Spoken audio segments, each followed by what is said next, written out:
Drivers, start your engine! Be plenty of carnage, full head on them, wound up. Yeehaw, boys. Holy. It's a junkyard. There's too much time hitting people. Chill, second. No gas, gotta hang off here.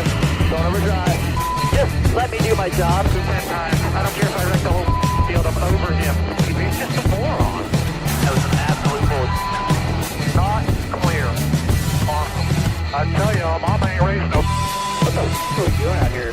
People are saying, just racing like idiots. I don't care. Just let me drive.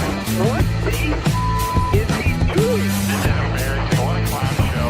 Did you ever think you would see that? How the f*** did that just happen? Holy cow! Let's go!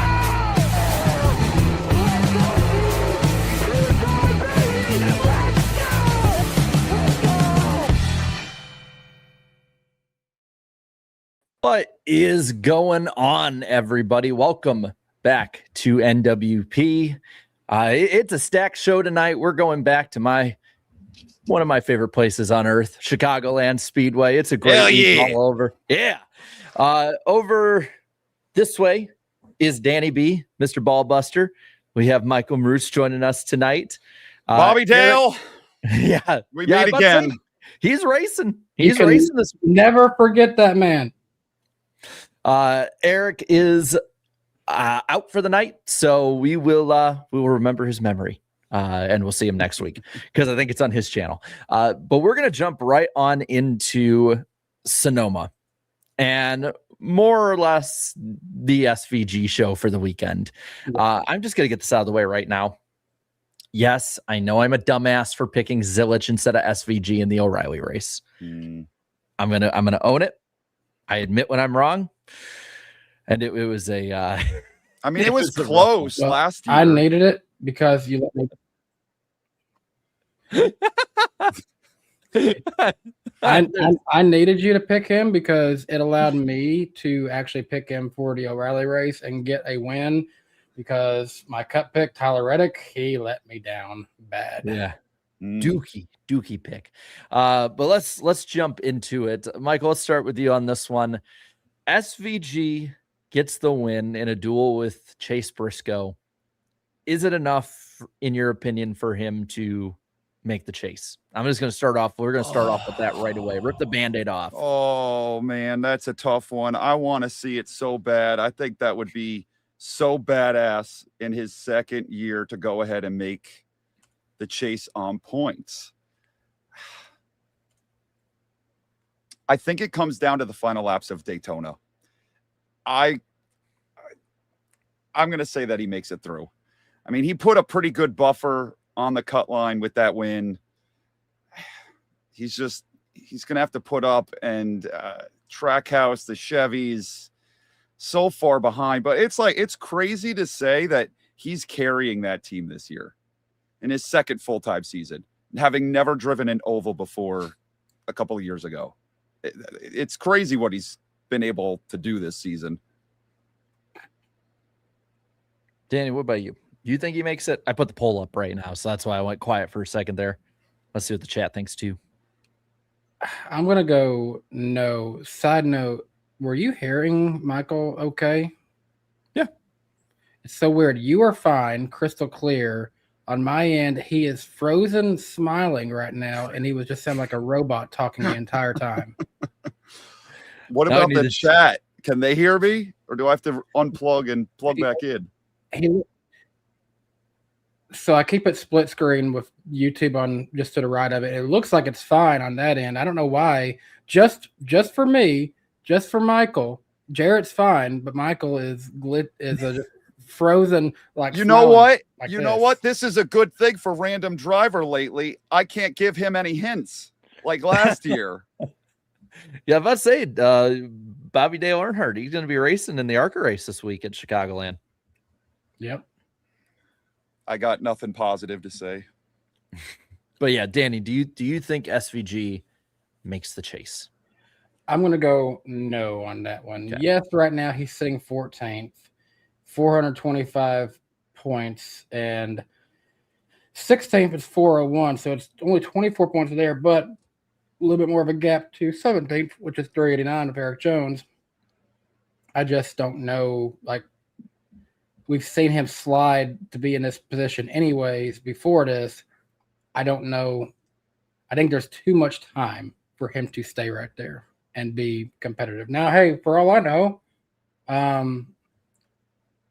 SVG may pull out whatever he was doing at the Coke 600, and he might go on to win another race at Chicago, this time at Chicagoland, for all I know. I mean, I don't trust Trackhouse equipment at this point to do that for him. Like, looking at the races that are left, Chicago 1.5 miles, it's like Charlotte, where he ran great. Atlanta, he ran great earlier this year. North Wilkesboro, it's like, kind of a short, flatter track. He was great at Bowman Gray for the Clash. Indy, he was solid there last year. Like, I feel like there are enough tracks where he could put up a decent enough run where I really want to see him pull it off. And I think he can make it. I'm just looking at Danny B gone. He'll be back in a minute. He dipped. It's just you and me all night. Let's go. While we're waiting for him, we'll just pop it like this for a little bit. We're just whittling it down. Yeah, Eric's gone, Danny's gone. Welcome the new co-host. Hey, I got a new gig. It's the color of shirt. That's what it is. Yeah, I guess I got the dress code down. I'm gonna say though, I think he probably misses, and it's for the same reason Danny said. I personally think that he is carrying Trackhouse, and I think that if you get a decent car under him, he would be fine. I think the problem is, as I see Danny sending a text on this end, that I think just the problem is that 1 week they'll give him a top 5 car for like Nashville and Charlotte. Yeah. And I think he could do it at Chicagoland with how much of a tire degradation race it'll be. And then you flip the page and at Michigan, he's running 35th all day. Pocono too was bad. Yeah. Yeah. So like, I think that if there was one more road course, I'd feel really good. Like if Watkins Glen was coming up, but I do think it's going to be close, and I do think it's probably going to come down to Daytona. I'm interested in Atlanta because he always seems to run well there, even if he doesn't finish well. But I got to say, probably the most impressive run of the day, I would say, honestly, the 3 most impressive runs of the day were probably from the Joe Gibbs camp, though. On top of SVG bringing a car that probably should have been 7th to a win. Chase Briscoe, able to nearly beat him. Ty Gibbs had to pass every car 3 or 4 times during this race because of the strategy. And then Christopher Bell with the broken wrist doing the same thing and finishing top 5. What was your takeaway, I guess, from Joe Gibbs doing really well at a track that some of them are good at, but like Denny Hamlin running 7th when he got spun? It's 2026. You can't count them out anywhere. You thought that their weakest link was the road courses, and then San Diego happened and all the Toyotas put out. It's just every single week the Toyotas have something. It seems like to me, I don't know, I could be completely wrong about this, but it seems to me that their tires just don't fall off when everybody else's does. Like the tire wear does not affect them the same way. They have like found something that allows their tires not to wear nearly as much as everybody else's. And until everyone else can figure out what the heck they're doing, it's just going to continue. And it doesn't really seem to matter the track at this point. They've got everything down. Yeah, Hamlin doesn't know how to turn right, and he was turning right really well. So it's just 2026. And I was looking at like the season. How many Toyota wins? We're halfway through. We've got 1, 2, 3, 4, 5, 6, 7, 8, 9, 10, 11 Toyota wins through the first half. And I think Eric has a prediction on the board right now that Toyota would win 18 races this year. I think they're going to outdo that. Yeah, I mean, I could see at this point, even with if Hendrick turns it on more, they got 11 so far. I could still see them hitting 20. Like don't even have Yeah. to be on the same clip that they're on right now to hit 20. There's plenty of good tracks for them. And I would say I definitely agree with you that I do think Toyota has shown the ability to be really, really good on those long runs. And Mhm. I think we've had a few more of them in races this year as compared to maybe years past. That's probably one thing that's helping Denny Hamlin. It is definitely playing to his strengths, whether it's a road course or not. Speaking of Denny, he was the first one this year to actually take the points lead away from Tyler Reddick. 1 point, but still. I didn't even think about that. Yeah, finally we have a new points leader. Yay. And it's another Toyota driver. Yay. Big change. No, but he's restarted his computer. I mean, at least there's some sort of shuffling going on up at the top of the board. It's just the two of them are so clear and far away from everybody else. It'd be nice if, like, I'm so concerned that they're going to bring the chase back. We're collecting points over the season and it's just going to be a blowout. And NASCAR is going to be like, we had something good. We had close points battles at Phoenix at the end of every year. This is what you wanted? Like, I can see it coming. There is, I don't think it'll be Cup, but there is a shot, I think, in like O'Reilly or Truex. Oh, yeah. For like that, a checkered flag at Martinsville and we're crowning a champion just because of how big of a gap that 1 seed is. And that's why it's so important with this battle between Denny and Reddick. And I see everybody crowning Denny right now. And don't get me wrong, he's got the momentum, really honestly fast pace for his standards at San Diego and Sonoma both. I argue should have had a top 10 at Sonoma. Yeah. But these tracks coming up, it is back and forth, I think, in who gets the edge.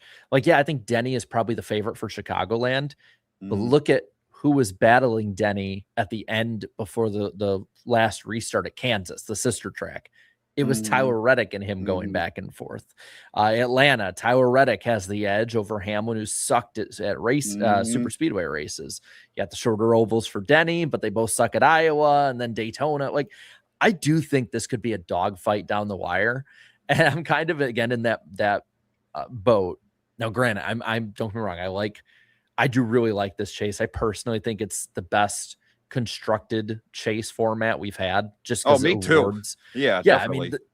I mean, 16th. I mean, they functionally have no shot at the championship, and they shouldn't. I kind of wish it was just the points battle the rest of the way, because I feel like they're going to be dueling, and I feel like somebody at Hendrick is going to get hot by the end of the year because they're like right on the precipice right now. It's got to be Larson. They've been like, when you have the Toyotas up there, he's like 4th or 5th week after week after week. It's just they need that little bit, that edge, that little bit of an edge, and that 5 is going to go on a run. And maybe when the chase comes around, maybe that's when it happens. I mean, isn't that 5 team the old 48 team? It is indeed. It really hurts that Jimmy didn't stick around for a few more years because there was a lot of greatness right around the corner. I mean, he was really good in that truck race. I'd be down for him to go full time for the truck championship. Oh my God. It was like a religious experience when I saw him take the lead. First laps led in 6 years. Dude, when I went live after that race, because there's so much, I mean, it's been so long since even just the 5-time championship, let alone 10 years since 2016. And which I can tell from my hat, and of course you being a Jimmy fan, it was a big year for both of us in sports. Yeah. I was like having to explain to people, I'm like, no, this is the Jimmy Johnson that we were talking about. Like, this is the dude we all feared. Like, just you can jump into a car. Hadn't raced a truck since he raced for Randy Moss. 18 years. Yeah. I would love to see him do it full time. Honestly, I would absolutely love, because I think that they drive more similarly to the COT. I want to see him at Dover in an O'Reilly series car. Yeah, me too. 100%. I think that his skill set matches the lower series better than the Cup car. The Cup car is just this weird freaking hybrid thing that they made in a factory somewhere really far away. O'Reilly is old time NASCAR Cup. Oh yeah. And Truck Series. Please, Jimmy, if you could hear me now, we need more O'Reilly and Truck Series races out of you. And we want to see vintage Jimmy because you still got it. Since Jimmy is on topic right now, I did want to ask, like, what are your thoughts on this? I got something to play for you. Lamont, Jimmy, first of all, how are you? I'm doing great. I'm so happy to be here, and what an incredible experience. I was here in 23 driving, but to be here as a fan and soak it all in, it's such a special, special weekend. What do you remember about driving here through the night? Mulsanne straight. Can't see much. In the distance, you can see the corner, for the chicane that's there. And the history that's behind everything that it deserves to be. And like being a kid, I felt like a kid in that moment, living it. It's just the most incredible thing. And what did we... Man, he was so fucked up. It was old Jimmy Jam. That was Jimmy Jam. That was Jimmy Jam right there. do you remember like some of the stories they told on when they did that 200 wins thing for Hendrick and some of the party stories that like him and Dale Jr. had back in the day? Vaguely. I mostly remember the story of him riding on top of a golf cart. Wasn't that at Chicagoland? It was before the season started in like 2006, I think. Right before he went on the title run, he was riding on top of a golf cart in January, fell off and broke his wrist. See, because I remember hearing about that in the infield back in the day, like different stuff that he'd do. Yeah, they had some really good ones, but kind of reeling it back to let's talk about the broadcast he was on real quick. What do you think of TNT? Kind of the same as what I felt like last year. It's like a little bit of a step down from Amazon Prime. Amazon Prime just has more freedom to do whatever the heck they want, and I think that just gives for a better viewing experience. But TNT is solid. The only thing that my biggest issue, it seems like every broadcaster has taken this up in this season. I cannot stand the super overhead shots that they are using constantly from like the blimp or a helicopter or a drone, whatever it is. I need a magnifying glass up to the screen. I'm getting old. I can't see these tiny little cars. Like the view of when Hamlin got spun around. That was from like way. They're using it all the time. And I just miss like action camera, like, regular level. I know I'm going off on a tangent on something that doesn't have anything to do with TNT in particular, but they were doing it as well. Fox started doing it. Prime was doing it. It's just, ugh. But TNT they're solid. I can't really complain. So I thought that they definitely improved. Like I still put them fourth out of the 5 broadcast partners. But last year I thought the audio of the cars was so low last year. And this year, like I didn't even think about it until people brought up that it was improved. And I thought the commentary flowed a bit better. Like as I went back and watched I think it was Atlanta. It was the first one they did. And I watched that, and like the three in the booth just seemed like they were being reined in. It didn't have the same flow that Prime did. Whereas like this year, I thought the booth did a good enough job. I still think the production needs a ton of work. The pre-race audio was off. Like it wasn't perfect by any means, but like last year I said it was closer to Fox. This year it's like, to me, it's closer to the other 3. I mean, I'll say 2 of the other 3. Prime is in another league, and TNT has the unfortunate problem of following up arguably the best NASCAR broadcasts ever put on. Yeah.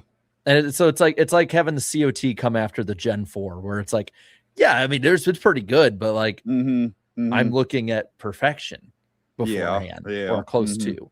But I put it in my video this past week, or I think it might have been yesterday, and I had said TNT did something that Fox couldn't. They improved.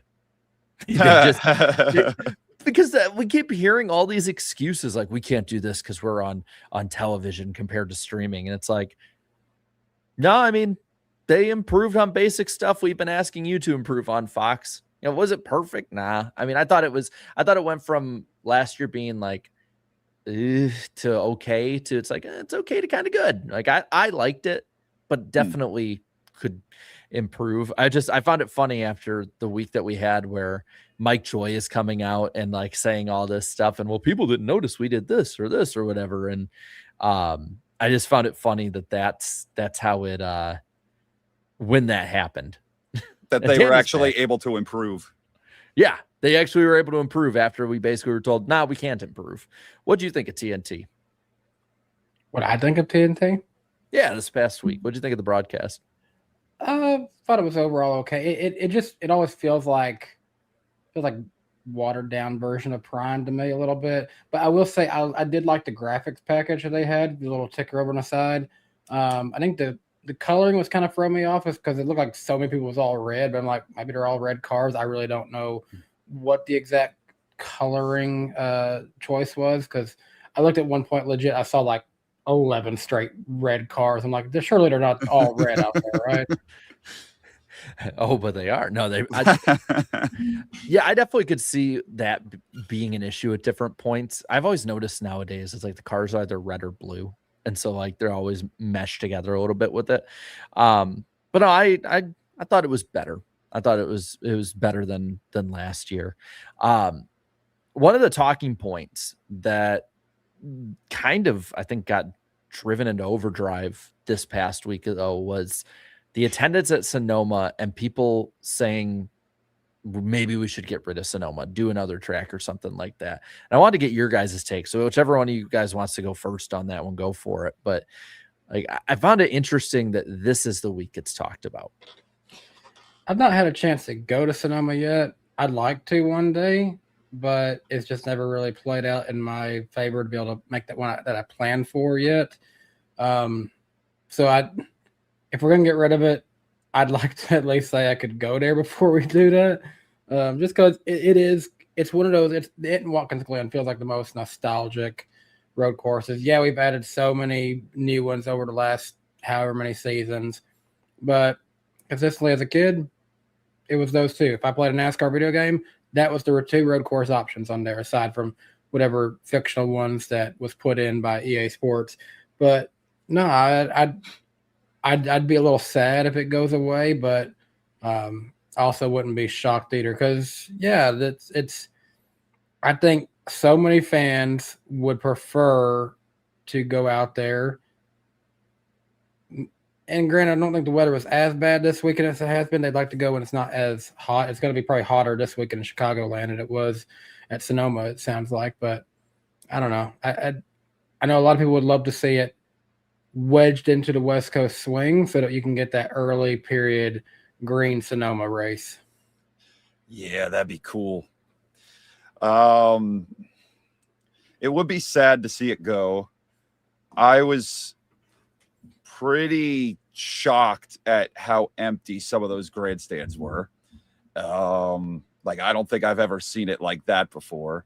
I think it's like a specialized kind of race. You don't really get the beating and banging there that maybe you would see at Watkins Glen or a street course or something like that. It's more of a technical, you got to play the strategy right. Elevation changes. Yeah, you got to the tire wear is always such a big factor. So it's like a different kind of race, and I think it's a type of race that a lot of people will say is boring and okay, it's time to move on. I would like to see them just like shake it up and put it at a different point on the schedule, maybe early in the year. I don't know. I don't know what its future is. If I would not want it to see, I would not want to see it go away. That's for sure. Yeah, I feel like the conversation got so overblown about it all. I know that I think on Gluck's show today, he had talked about that, or maybe he had a guest. I just saw the headline of it, but the Sonoma did sell more tickets than last year. And from people at the track, it seemed like it was normal to, if not a few more, in general than last year. Plus, I know some of the grandstands are for certain purposes. I think Peter put in the chat that like some of them are hospitality only. I don't think it should go anywhere either. I don't think it will, just because it's an SMI track. But I actually, up until like the stage racing era, actually like Sonoma more than Watkins Glen, just because the strategy races always shook things up a lot. They're in the COT and Gen 6 era, especially, it was very much beating and banging. I thought those two eras were a bit better than some of the Gen 4 races there, even though those are still pretty decent. I feel like people are overreacting about about the race, about the track, about its future. Like, I thought the race is actually pretty good, all things considered. There was decent tire wear. People were on different strategies, passing all through the day. You didn't know where really literally anyone was going to finish, especially with SVG actually being challenged this time. Like, I get maybe it's not as good as the Glen, but I didn't think it was a bad race. And honestly, I don't think it's a bad track, all things considered. Here would be my proposal to wedge Sonoma into the West Coast swing. We start off Daytona 500, and for this season, it goes into Echo Park Speedway. I would say forget Echo Park Speedway. We go to Circuit of the Americas as the second race of the season, then Phoenix, then Las Vegas, and then Sonoma. Echo Park Speedway gets moved to the the kind of early part of May, where Watkins Glen was this year, and Watkins Glen gets that Sonoma summer date. Because I know it's I just checked, they've been having excessive hate in Watkins Glen, but typically on average this time of year, Watkins Glen weather is going to be much more preferred than what usually would be Southern California. I can tell you, Watkins Glen, I was shivering in May, and I've also been melting underneath the bleachers in August. It is a wild climate up there in the Finger Lakes.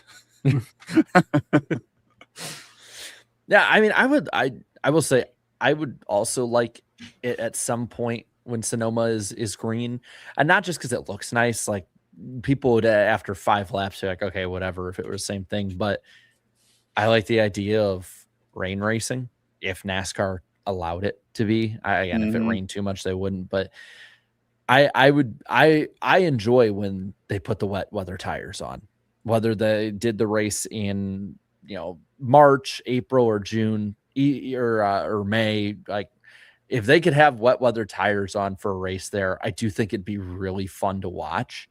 That would be pretty cool. That'd be something different.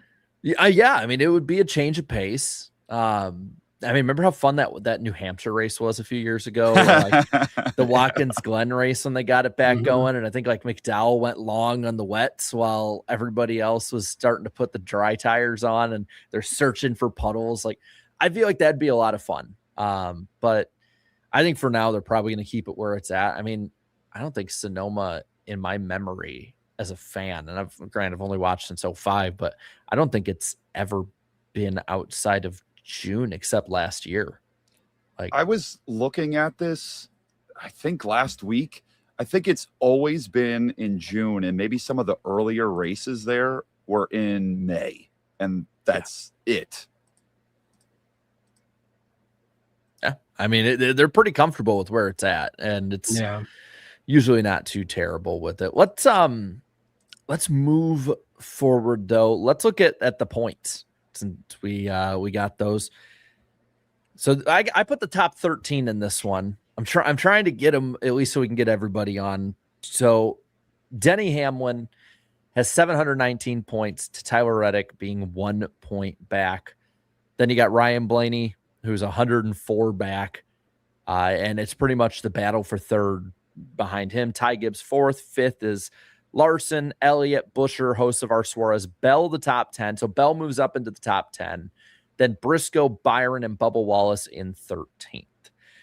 Which one and I'm going to say too, because we'll talk about the battle for the lead, obviously, but which one outside of that sticks out to you with, I believe, 8 races to go now until the chase?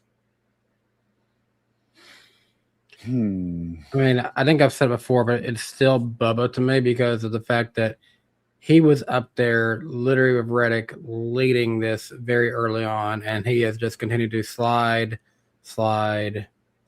down. And he's right there with Byron, who likewise has slid down a lot. Byron at one point, I think, was sitting more about 6th or 7th on the points, and we've just seen him not be on the same level as Chase Elliott and Kyle Larson. If it weren't for the races that he's had to miss, I kind of wonder where he would compare to Alex Bowman right now. Yeah, Byron just has been like a no-show compared to his teammates all season long. I think it's kind of crazy, though, considering how dominant the Toyotas have been, that Bell and Briscoe are as far behind as they are. 250 points apiece. And that's a lot of points. Yeah, I would say for me, I'm actually going to point out Chase Elliott in 6th. Now he's, I believe, 17 behind Larson, and he's well in the running for that 3rd spot still with this many races left. For me, where I look at this is when you break down kind of the stats on the season, he is the only one in that top 6 that's kind of broken away who doesn't have double-digit top 10s. He has 8. He also has, outside of Blaney's 3 top 5s, he has 5 top 5s. Now, he has the wins. He's shown the speed at different points, but he is the only one in that group who has scored finishes outside of the top 10 more than finishes inside the top 10 this year. And I do think that Hendrick's going to get better. I think Elliott will get better. I'm just wondering if they keep the same pace of how much better they get. Because I agree with Michael that I think it's going to be, if it's going to be any of the guys from Hendrick getting hot at the end of the year, it's going to be Kyle Larson more than likely. They're already honestly way better than a lot of people are giving them credit. But, you know, looking at where Elliott is behind these guys and the points he still would have to make up on Blaney and Ty Gibbs, who's been pretty damn good. Yeah, that's going to be tough, I think. Yeah, let's take a moment there to talk about Ty Gibbs. Fun fact, he's actually got more stage points than the 3 drivers ahead of him right there. He's got 139 stage points, and Denny Hamlin has 138 this season. So yeah, he got the win at Bristol, but I mean, he has just overall just had a phenomenal season this year. He's had 7 top 5s, 11 top 10s. Really, the only reason that he's so far back is that he does have 4 DNFs, and if they can resolve some of that as the season heads towards the chase, I think if you're in the top 4, you've got a chance when we hit the chase. If they can keep it all together. I mean, Ty Gibbs is definitely one to watch. And Michael, if you've been here, it's like, Grandpa, could I finally be good? Well, see, here's the thing. Gibby and Briscoe swapped teams in the offseason. That's what happened. That's why he's suddenly so much better. I mean, Briscoe was in the Final 4 last year. But I don't expect Ty Gibbs to surprise everyone and win a championship this year, but I wouldn't be shocked if he is staying right there inside the top 4 as we progress through the chase. Yeah, I still think he's like a year away from being at the high level, but I mean, I totally could see him competing. I mean, consistency's there, that the stage points are there, and that's going to be I think a really big factor down the line. He'll have a shot to sweep Bristol, and the second one being a chase race be huge for him. That would, and if he's well in it after the first 2 races too, I mean that could set the tone. Now we go to the second page, and we have those who are still on the bubble, and I just put the ones within 40 points here. Shane Van Gisbergen plus 36, Priest 13 up, 12 up is Cindric, or Condrick as the chat likes to say, over Eric Jones, who fell out. Bad Brad minus 25, AJ Allmendinger staying in the fight minus 26, Logano 20th, 31 out, and Michael McDowell 32 out. So which ones on this list stick out to you guys? I feel like there's one especially that's sticking out to a lot of people so far this year. I think for me, it's Eric Jones. I mean, I didn't expect him to be, even having a legit shot to be in the chase. And then here he is, just 12 points out of it. Yeah, Eric is pretty surprising. I think what boggles my mind is what the hell happened to Giggles Logano?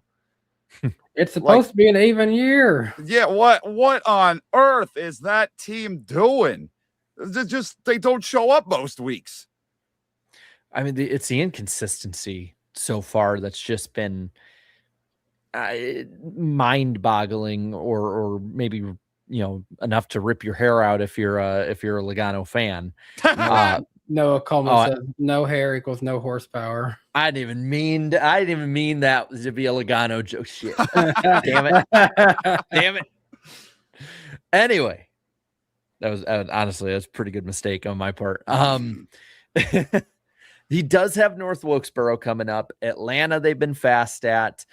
In general, the shorter flat tracks like New Hampshire too, they've been good at. So I don't think his season's done. I still honestly think if anyone's going to really jump in, it's probably going to be him in that team, just because he can be clutch down the stretch.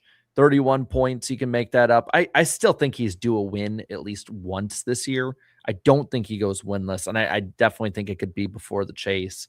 But it's just, they never seem to be consistent with speed. I mean, there's been so many runs where they've been 25th to 35th on speed. I mean, look at Darlington, especially. I just look at, and yeah, I don't see anything from that team.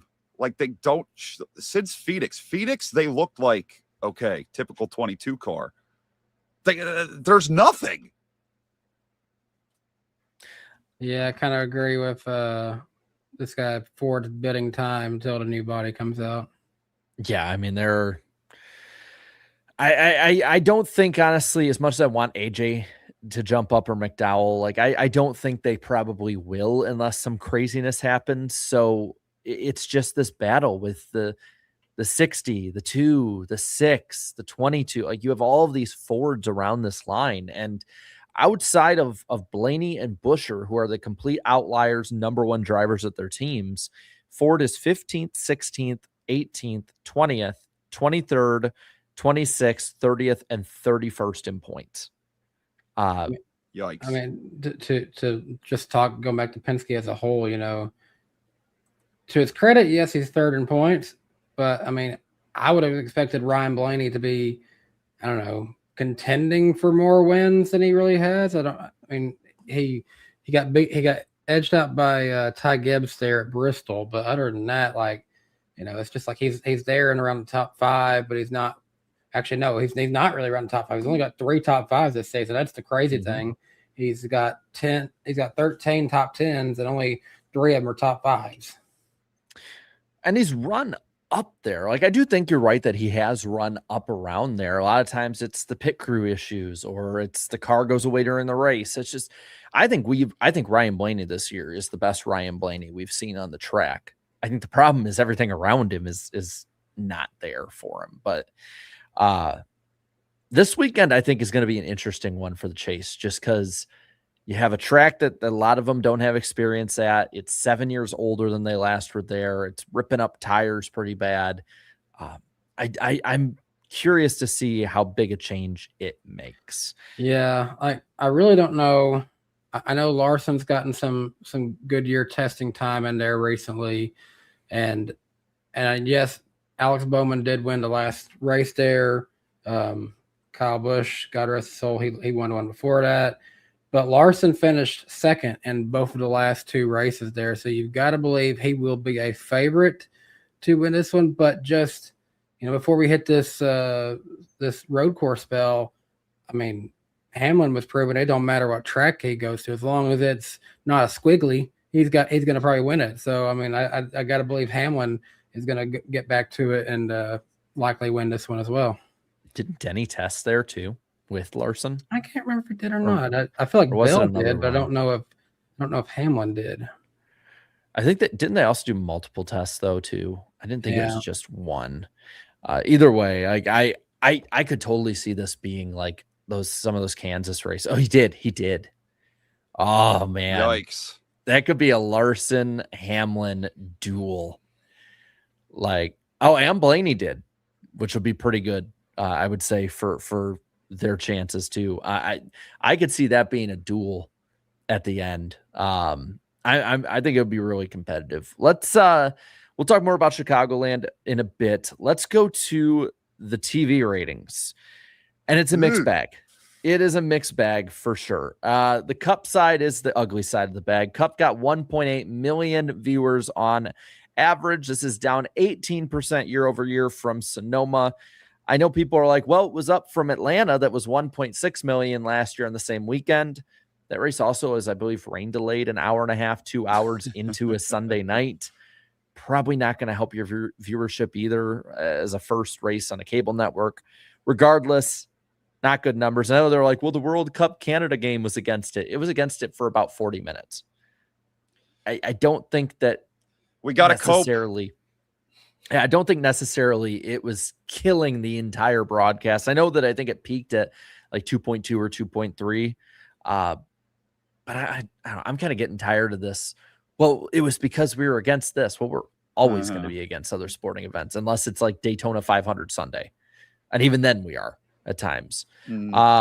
Now the O'Reilly series was against a ton of sports competition, and yet they scored 1.145 million viewers on average, peaking at 1.231, up 18% from Sonoma last year, and the most watched Sonoma O'Reilly series race ever since it was added to the schedule like 4 years ago. Like it's the top one of those ones. And on top of that, it's a 19th straight O'Reilly race that at some point hit over 1 million viewers. So plenty of positives on the O'Reilly side of it, even though they're against plenty of competition as well any given Saturday.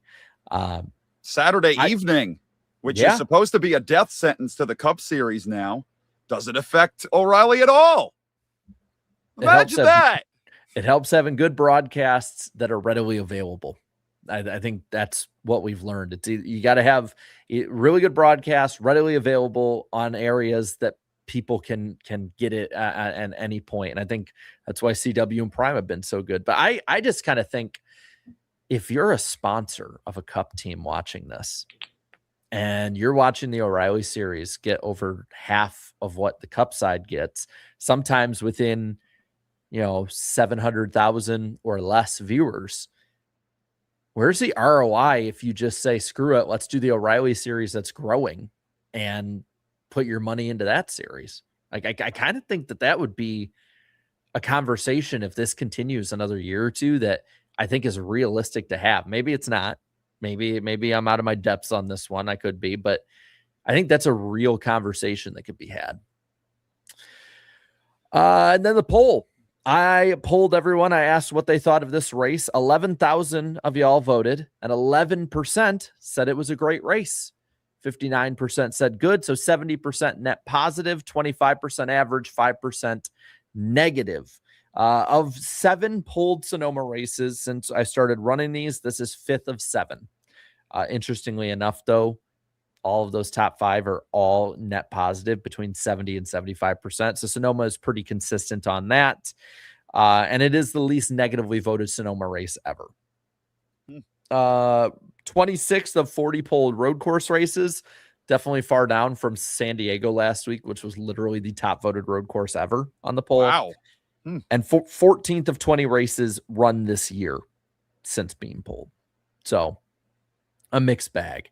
I will ask you guys, positive, negative, or meme. What did the first comment get us? What was the name? You didn't say that, did you? Spencer. Oh, if it's Spencer, this is going to be... I feel like he's going to be negative, bummed out about another SVG win or something like that. Danny is just so pessimistic. I'm going to go positive. Well, we're halfway now through the 2026 season. You know what that means? Whoa, halfway there. Name. Yeah, meme.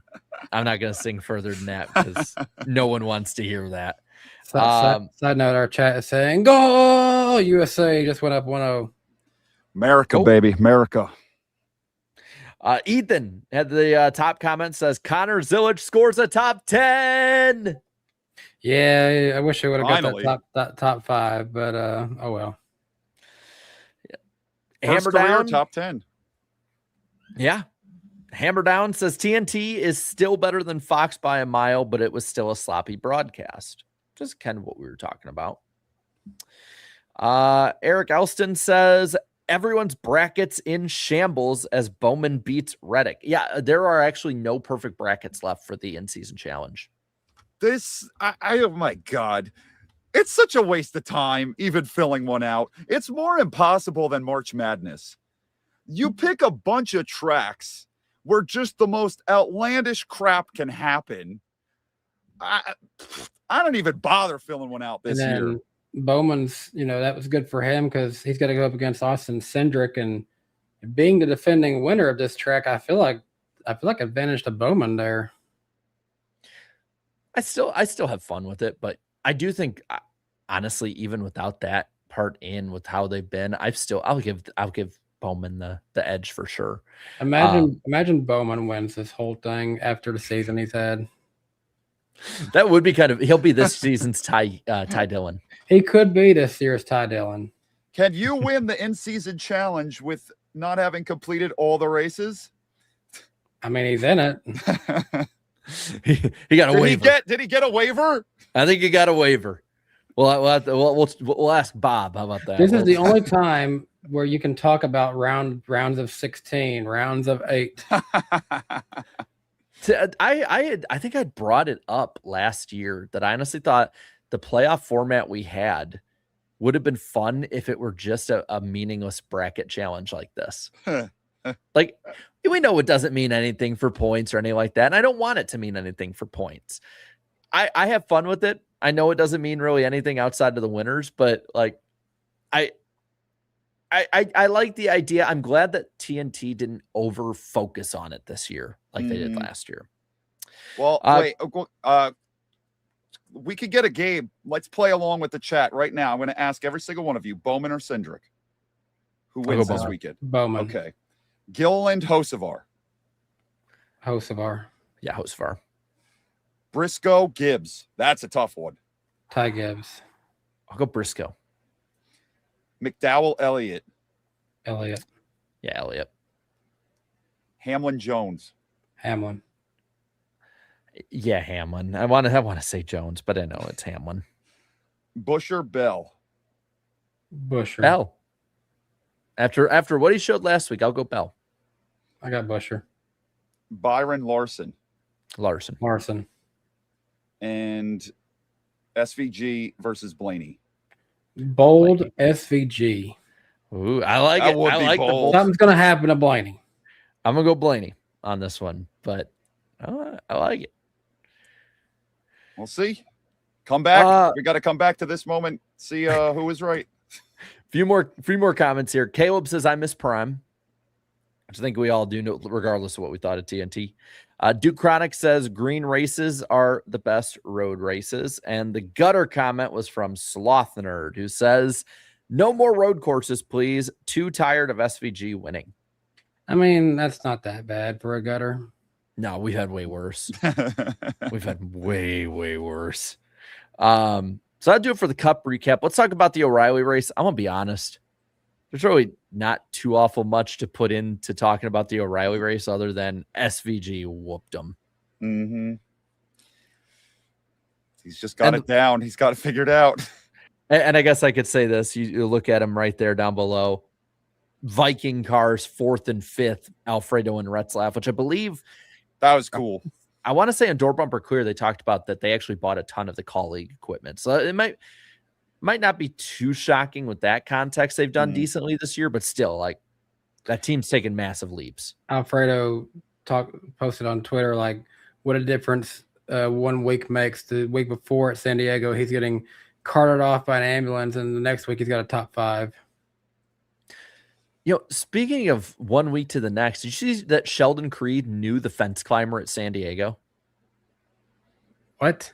He said in the pre-race interview, he's like, I didn't want to get him in trouble or get us involved at the time, but I knew him when he came up to the window, and I'm like, why would you say that? Well, now he's going to be called in whenever that guy has his trial for his federal crime. He's like, I hope he didn't get into too much trouble. I'm like, why would you say that? Sheldon Creed's going to have to serve 5 days in federal prison as an accomplice.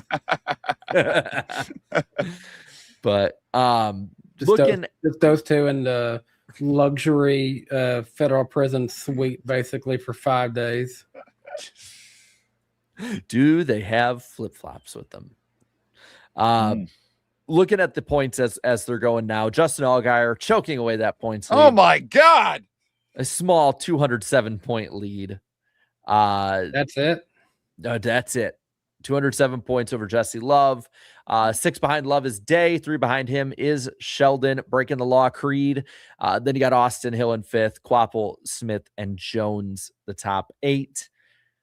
That scrum of 2nd to 4th, that's going to decide who is going to challenge Allgaier in this, I think. I keep saying I feel like don't doubt Austin Hill, because he's going to have a Daytona race. They run Atlanta again, right? Or am I wrong? Yeah, next week. So he's going to get an Atlanta race and a Daytona race before this is all said and done to possibly get 2 more wins and put himself in a better position. And I feel like he's one of those guys that he's got enough experience. Don't doubt the big bully at the end of all this.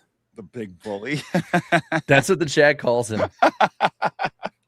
That's the name he's received on here. You feel free to utilize that in your skits.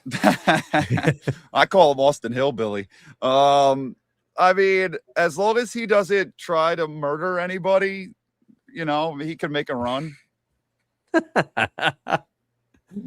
Again, yeah. Just don't repeat last year. Just, I mean, Almirola is not out there this year, so he doesn't have to get into a beef with him at Indy. And who was it that he mollywopped at the Glen? Well, they've already been to the Glen, so. Yeah, so that was it that he wrecked? Oh God, I can't remember off the top of my head. I'll be honest. I'm going to Google it. Google AI will tell me. McDowell. Yeah. Looking at the cut line, we have Parker Etzlaff up 61. He is almost up a full race on the cut line with, and checks notes, 5 races to go. That's awesome. Yeah, I mean, that is probably the success story of the year so far still.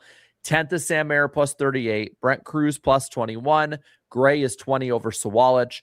Raja is 26 back, and Ryan Sieg 15 back. So I'll pose this question. I think we can do this, honestly, the rest of the O'Reilly season. Does anyone jump in or fall out?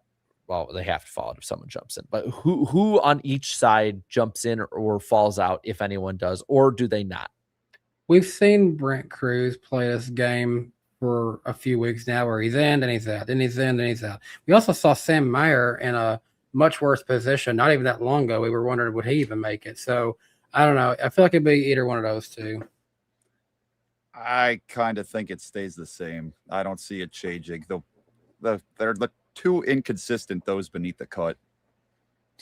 Yeah, I would say I do think I don't know how many races he has in the 88, but if Raja can be in the 88 and not get in over his head, I think he could jump in over Gray. But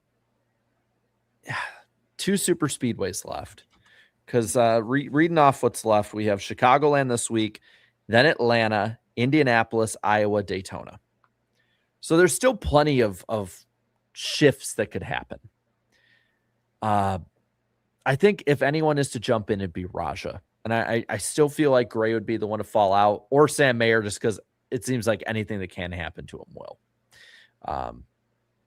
But I would say if I did have to pick, I would probably be with you and say I think the 12 in or the 12 in. Okay. I was able to honestly, this Google AI is very good to give you a quick summary on stuff now. And I think I was able to find the remaining 2026 regular season races for Raja with JRM. And according to this, it's Atlanta, July 11th, Iowa, August 8th, Daytona, August 28th, Darlington, September 5th, and Gateway, September 12th. Those two, yeah, and then those last two are in the chase. So he's got 3 of 5. Again, it's AI, it's not perfect. So, but it says he'll be in there for all of the playoff races. So, I mean, if he's in there for all those, I think he can get a decent points finish, all things considered. But it's whether or not he can make the chase is all. You know, all I think about with him on that line, though, is what if he doesn't spin out at Dover? That's like all I'm thinking about. Yeah, Dover. I mean, how many points were lost both in that moment and hypothetically at that point too? So, but that'll do it for the O'Reilly side of it. Let's do a few of the super chats and do a super chat stage break real quick. So a few of these were left beforehand. And I'm not able, I think, to pop all of them on screen. So I'm just going to start rolling with it. Matt says, it's Canada Day. Sorry, but I'm picking dinner and fireworks over us tonight. Catch you all next week. We'll always be here. I wasn't enough for you? There's Sloth Nerd, who is our gutter comment. He's always pretty chill, though. He says, Jarrett, in order to keep Chicagoland on the schedule forever, you must read all of the NASCAR romance novels. Ugh. Do you do it or risk the track gone forever? I would do it if that were the case. I unfortunately think that it's not going to be that simple. I wish it were. Let's see. Jeffrey King left 2 of them, said, would JJ have won in 2021 with that 5-team speed? I'll defer to the Jimmy fan. Honestly, yeah. He wouldn't have won 10 times. He would have won 15. I'll say he probably at least one. One more. That's all I need. Give me one truck series win. I don't even care if it's in a Toyota. I mean, I'll just take it at this point. Daytona 500. He's still making that start. That ain't going to be for nothing. We need and to he's have going to be driving the 13 car. What is that? We need to have somebody clip this, because if he wins, I'm playing it at the start of the episode after the Daytona 500, and we're going to have Michael come on and just be like, so, buddy, what was it like losing faith?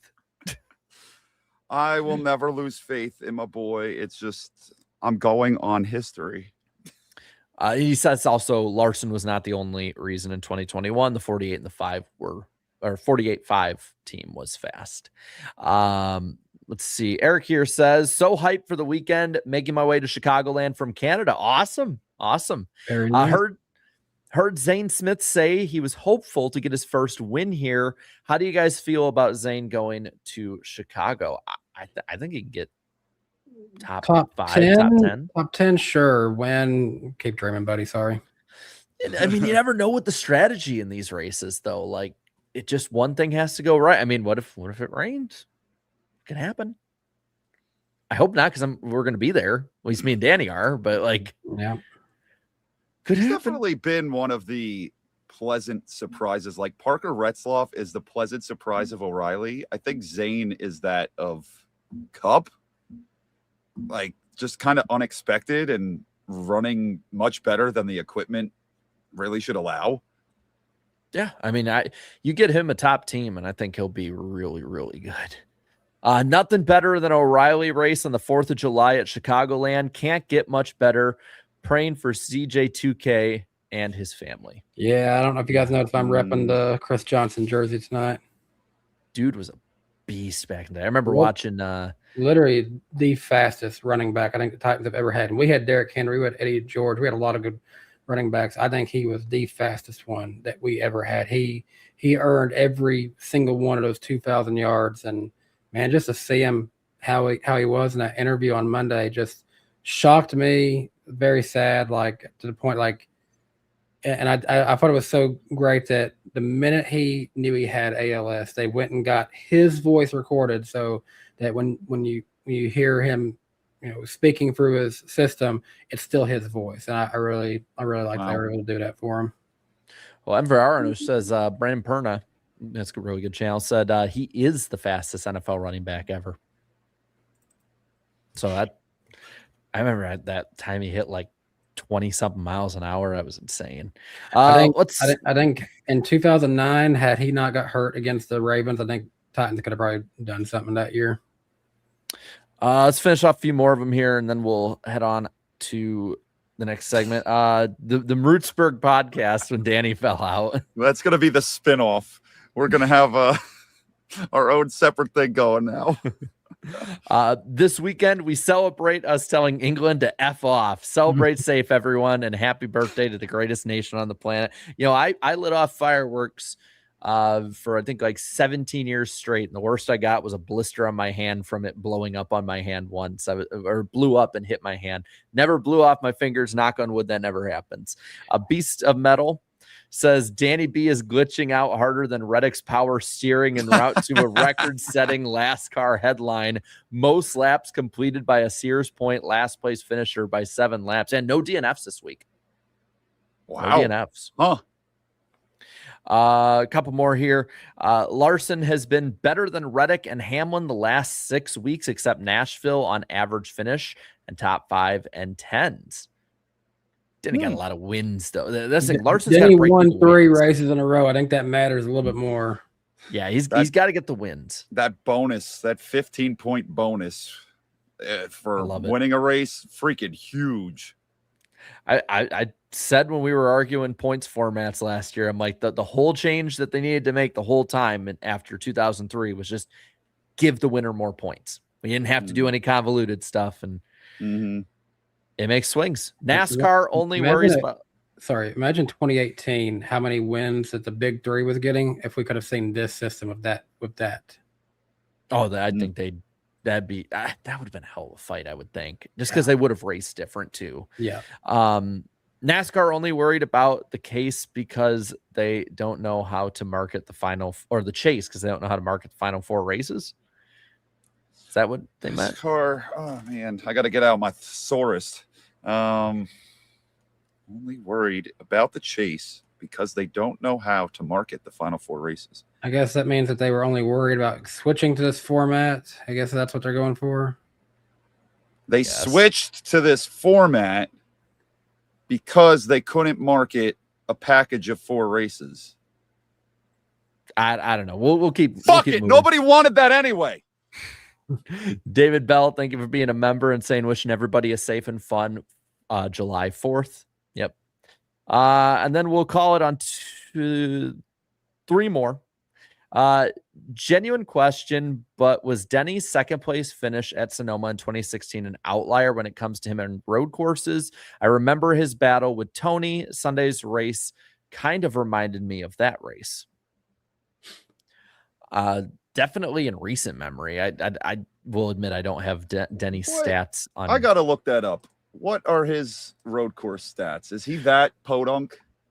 Well, you do that. I'm gonna look at these last couple before we get moving. It says possible crazy take: Ty Gibbs gets a chip by 2031. I don't think that's crazy anymore. I think that's a safer timeline because that's 5 years away. And then I will get this one. It's a little out of order, but I'll go with this one. David Bell with a Biddy saying, hope everyone has a great 4th of July. Thankful for those that have fought and fight for our freedom. Stay safe, everyone, and have fun. Those are U.S. flags. They just don't pop up on the super chat. Time to change this season around and get some wins. # Team 20. If there is a driver who could suddenly pull it together and do it as soon as he's fully recovered, Christopher Bell could be one to watch for. We're gonna go to. Wait, I'm done. We haven't raced New Hampshire yet, right? No, we have not. That's one to watch before Daytona. That's one to watch for sure for him. And do you have Denny's road course stats? Yeah, they're pretty bad. He's run 61 road courses. Okay, that doesn't include street courses. 61 road courses. He has 21 top 10s, 14 top 5s, 1 win. Does anybody know what track he won on? Watkins Glen, right? Yeah. Yep. He's led 244 laps out of a possible 5,565. And that one win was in 2016, the same year he got that second place finish. So They had something going. yeah. Still way better than Junior for were at those tracks. he was Very, very true. dog water there. All right. Well, we'll get to the rest of the super chats later on into the night. Guys, do you hear that? It's not raining here, but like it's just so hot. I think there's heat lightning. Yeah. The lightning round.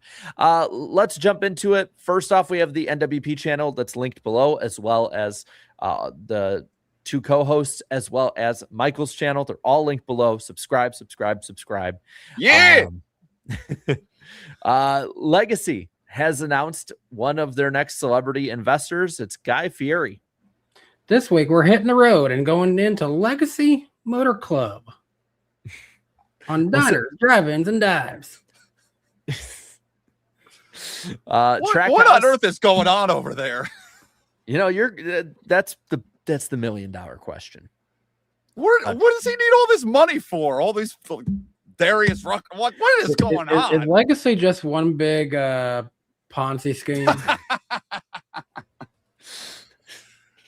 And you go back far enough, the website goes back to the domain of DC Solar.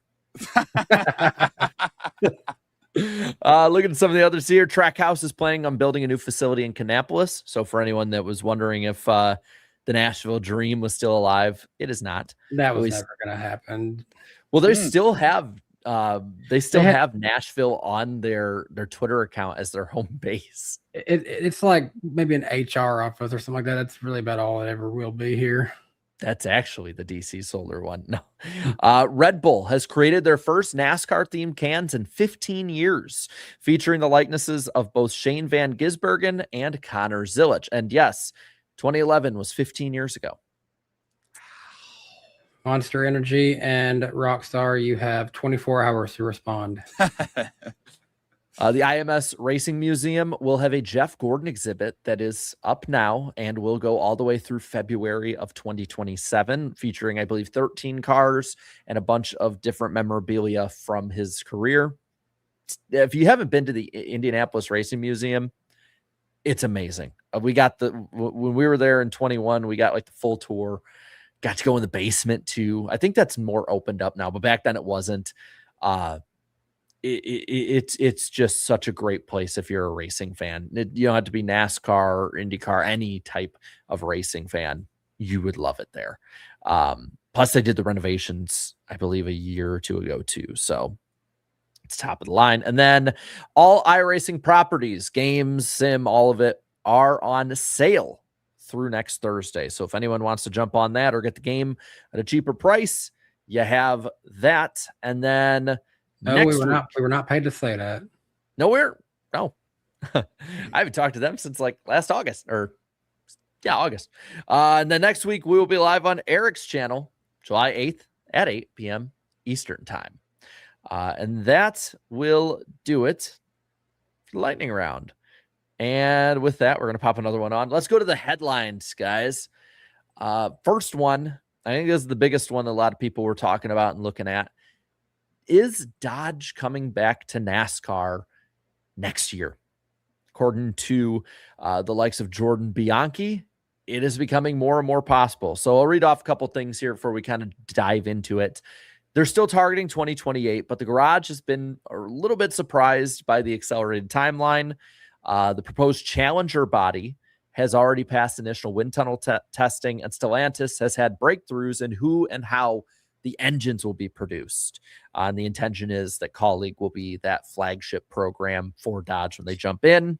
I will also add, for anyone wondering about this that didn't see the report last week, this will not mean that there are more charters gifted out. There's the option for new OEMs that they can give a 37th and 38th charter, or even go up to 40 if it is one of those circumstances that it's needed. They have elected, they being NASCAR and the 15 chartered teams with a say in this, to keep it capped at 36. They like it at 36, and they don't want to cut the pie smaller at 38. So for the foreseeable future, foreseeable future, we're at 36 chartered teams, and we're just going to see Kaulig move from Chevy to Dodge either next year or the year after. What's our initial takeaways on this? Because I have to admit the report surprised me. I think Kaulig will come in as the flagship program, much as Evernham was the flagship program when Dodge first came in 2001. But they, of course, had some other teams hop in. You had Ganassi also with them in 2001. Then later, you had Penske come in. And I think we're going to see something similar where Kaulig, yes, is going to be the initial flagship, but we're going to see someone join that helps elevate Dodge's program into Cup Series. If that happens next year or if that happens in a couple years later, remains to be seen. I think you're going to see Dodge push either Trackhouse or RFK or possibly both to want to switch over and offer both of them a significant portion of control to what they're going to be able to put out. But I kind of would lean more Trackhouse because they are definitely falling off of the Chevy ladder, and RFK still seems to be doing consistently well for Ford. I think we know like who's going to join Kaulig. It's going to be the 5 team. You saw that show car that was burning it down out in San Diego. That was totally a Dodge. I think it's kind of surprising that there's actually a possibility it happens next year. Like, that seems kind of fast. And I don't know, when you usually you rush things like this, you usually fall kind of on your face. And it's not like they've really done anything really noteworthy in the truck series this year. Like, they're getting their legs under them and figuring this out again. I just would hate to see them rush up to Cup and then it's just like they're running in the 30s every week next year. Like, that doesn't. How can you get excited about Dodge coming back then? Well, it's like Toyota's first year in 2007. You know, I guess no one looked good for Toyota in 2007. But then they got Joe Gibbs Racing, and Kyle Busch said, "Hold my beer." I'll argue though that Toyota didn't rush anything. I mean, they were in trucks, like 03, 04? Yeah, I think it's like 04 or something like that. 04 is when they came in. Yeah, I mean, so they had 3 years to get the truck side ready before they went to the top 2 series. And to be fair, the teams that went to Toyota were all pretty desperate that first year. Like, this feels like you had Bill Davis Racing, you had Red Bull just getting started. Well, this feels like a recipe for disaster. I mean, it feels like it's like, oh, we figured this out. Yeah, let's just throw it on the track. Why the hell not? And the whole time, every report we get about Stellantis and Dodge, like, I think there was the one where like they didn't understand how the point systems worked and like how different races worked and tracks. And I'm like, they're not knowing the basic things and they're just all diving in off the deep end. I feel like as much as I would love to see Dodge next year, if it were all to work out right, I'd much rather see them in 2028 and be more competitive quicker. Because, I mean, they could be stuck behind the 8 ball a ton next year, and then it could take 2 or 3 years. Whereas if you get the proper testing and development, you might have one bad year and then lure somebody else in. If they do it next year, I don't think anybody but Kaulig will be in a Dodge. Like, I don't think anyone will. I don't think there's the incentive really for anyone to jump. Is Dodge just going to avoid the O'Reilly series? Because basically at this point, Ford has avoided it.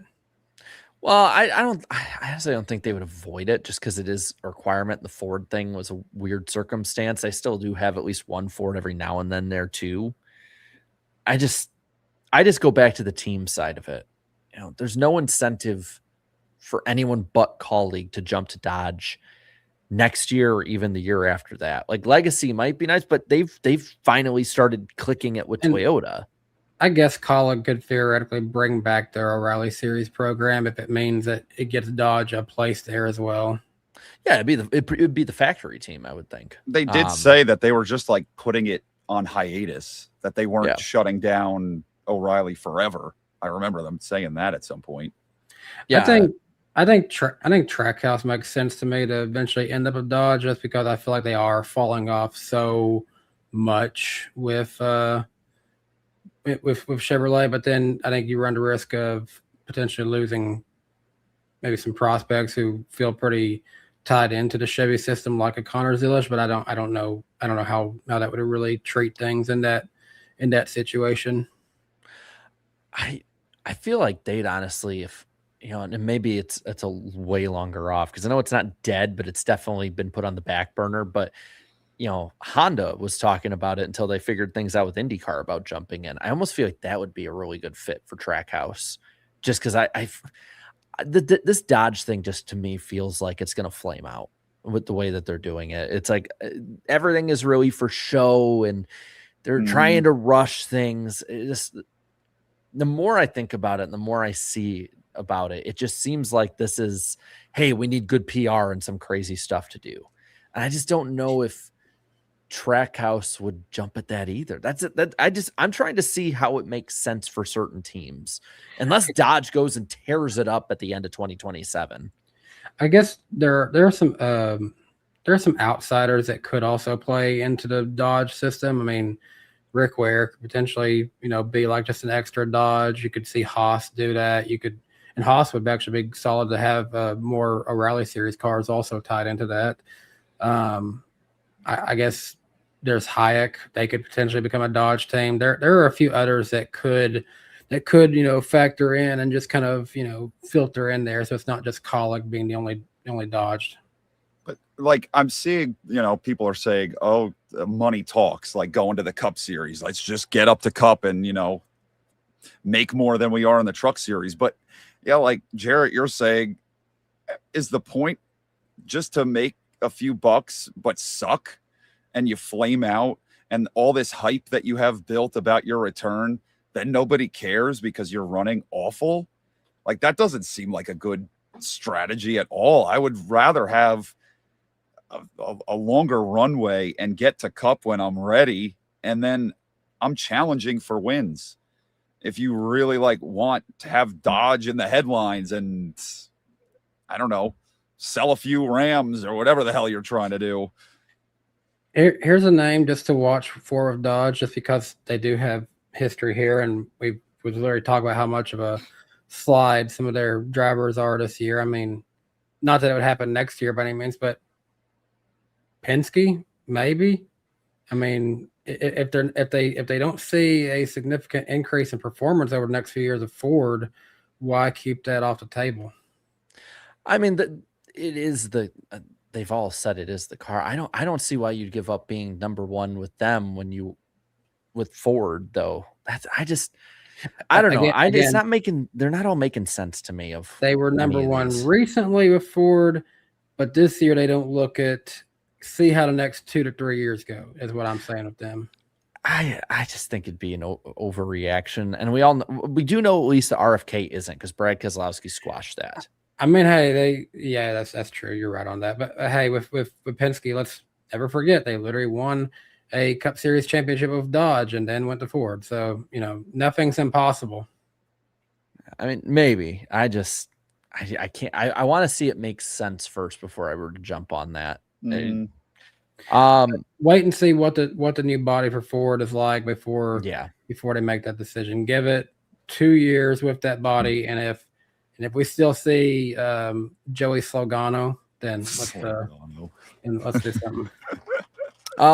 Kind of moving from the cars to maybe some of them that are in the cars or where they're racing. First off, Alex Bowman had a few statements. First off was saying that he almost didn't feel like he was racing for his job. He doesn't feel that way. He says he's comfortable where he is in his life, blessed that he doesn't have to do this forever, but he wants the 48 to get in the right direction and working week by week at it, and said he's focused on making the right decision for himself and Hendrick Motorsports, and will have an announcement at some point. I'm going to go with the Bowman fan here on this to start us off. Danny, where did you read into those comments about Bowman and his future? That sounds more like a guy who is okay if his NASCAR career is coming to an end early. To me, that's sadly what that sounds like. So I don't know. I'm not trying to overreact to that, but just saying comfort where he is in life. Plus, he doesn't have to do this forever. Wants to get the 48 back in the right direction week to week. So that means he cares more about getting that team back going well. It doesn't necessarily mean that that's going to be, him for the future. Focusing on making the right decisions for himself and Hendrick Motorsports. Again, those rumors and speculations about, early retirement could be something to it. I want to say it's not like he just goes back to sprint car racing, which he probably did at some, but I want to say, didn't he shut down his sprint car team, Alex Bowman Racing? Didn't that kind of stop or get on hiatus? I think. I would have to double check. I'm not remember sure. But something I feel like I heard like that, about maybe. that. Yeah. Yeah. So I don't know. I will say this: I'm happy to be going to Chicagoland this weekend because I can finally see where the first win happened. Damn, I've got the replica right there. that's pretty cool. I've heard Carl, it was I forget the name of the guy. His logo's on the back of here. Custom diecast displays. It's even got on the back. I've got the win sticker put onto the back of it. But something that's always been pretty cool in the collection is that one. Going back to where the first win came back in 2019. Beat out now teammate Kyle Larson, and I don't know. I'm sure this weekend's going to be kind of an emotional roller coaster for him and a lot of other supporters of Alex Bowman this weekend. I've read that, and like my first reaction is, you don't feel like you're racing for your job, but like nothing's going right, and like the rumors are swirling that you could be getting replaced. And now, like thinking a little bit deeper into it, he just seems to be content in life. And I mean, yeah, to me, the way that sounds is like, this is it. Maybe this is the last hurrah this year. I just don't know what the future looks like for Alex Bowman if he's not racing. He'll probably maybe he just takes more of a backseat role to stuff that, which would be wild to think about. It's kind of where he was before Dale Jr. got hurt in 2016, and then he'd kind of go back to probably even more of a backstage role a little bit. Maybe he becomes more like what's his name? Like Max Pappas. He's like a driver coach. Maybe he's something like that after this. Just with his career at this point and the injuries, I mean, he's had so many. Yeah, I think a lot of people think this way, and maybe it's lining up. We don't know exactly what's going on with them, but I mean, is this kind of that 2003 Steve Park part of his career where maybe it's, I think the 48 team's a mess, but maybe it's not all team. Maybe it partly is driver. Maybe it is a bit of that side of it, and it is time to hang it up. I like this idea of Bowman becoming a spotter. Yeah, I think I still think he has stuff in the tank though. Like that's why I'm not necessarily jumping fully on that retirement side. I definitely think, based on saying that, it is way more of an option than a lot of people previously had talked about. And I wonder with that, if that is the case of that he does that, do they just pull Corey Day up, or is it Connor Zilisch, which based on earlier reports, they've had talks with about it.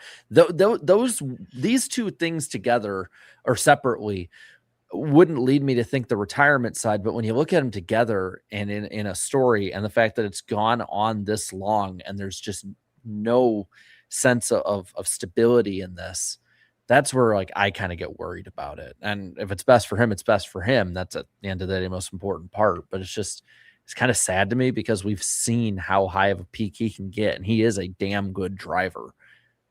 If he's not going to be returning to the 48 and he still wants to race, you talk about the Zilisch idea. I think it'd be kind of neat if Zilisch took the 48, put Bowman back in the 88. That's the number that, he kind of started, I'm not starting the Cup Series because he didn't start the Cup Series in that one, but kind of started on his better progression in Cup Series. We'll just say it like that. I think it'd be interesting if they could do something like that.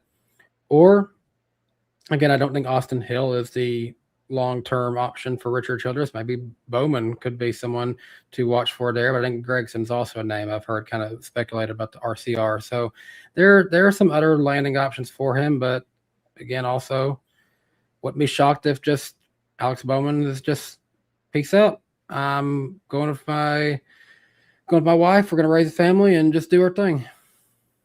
There's nothing wrong with that. And I made that point on my channel earlier in the year. Like, how many injuries are you going to come back from?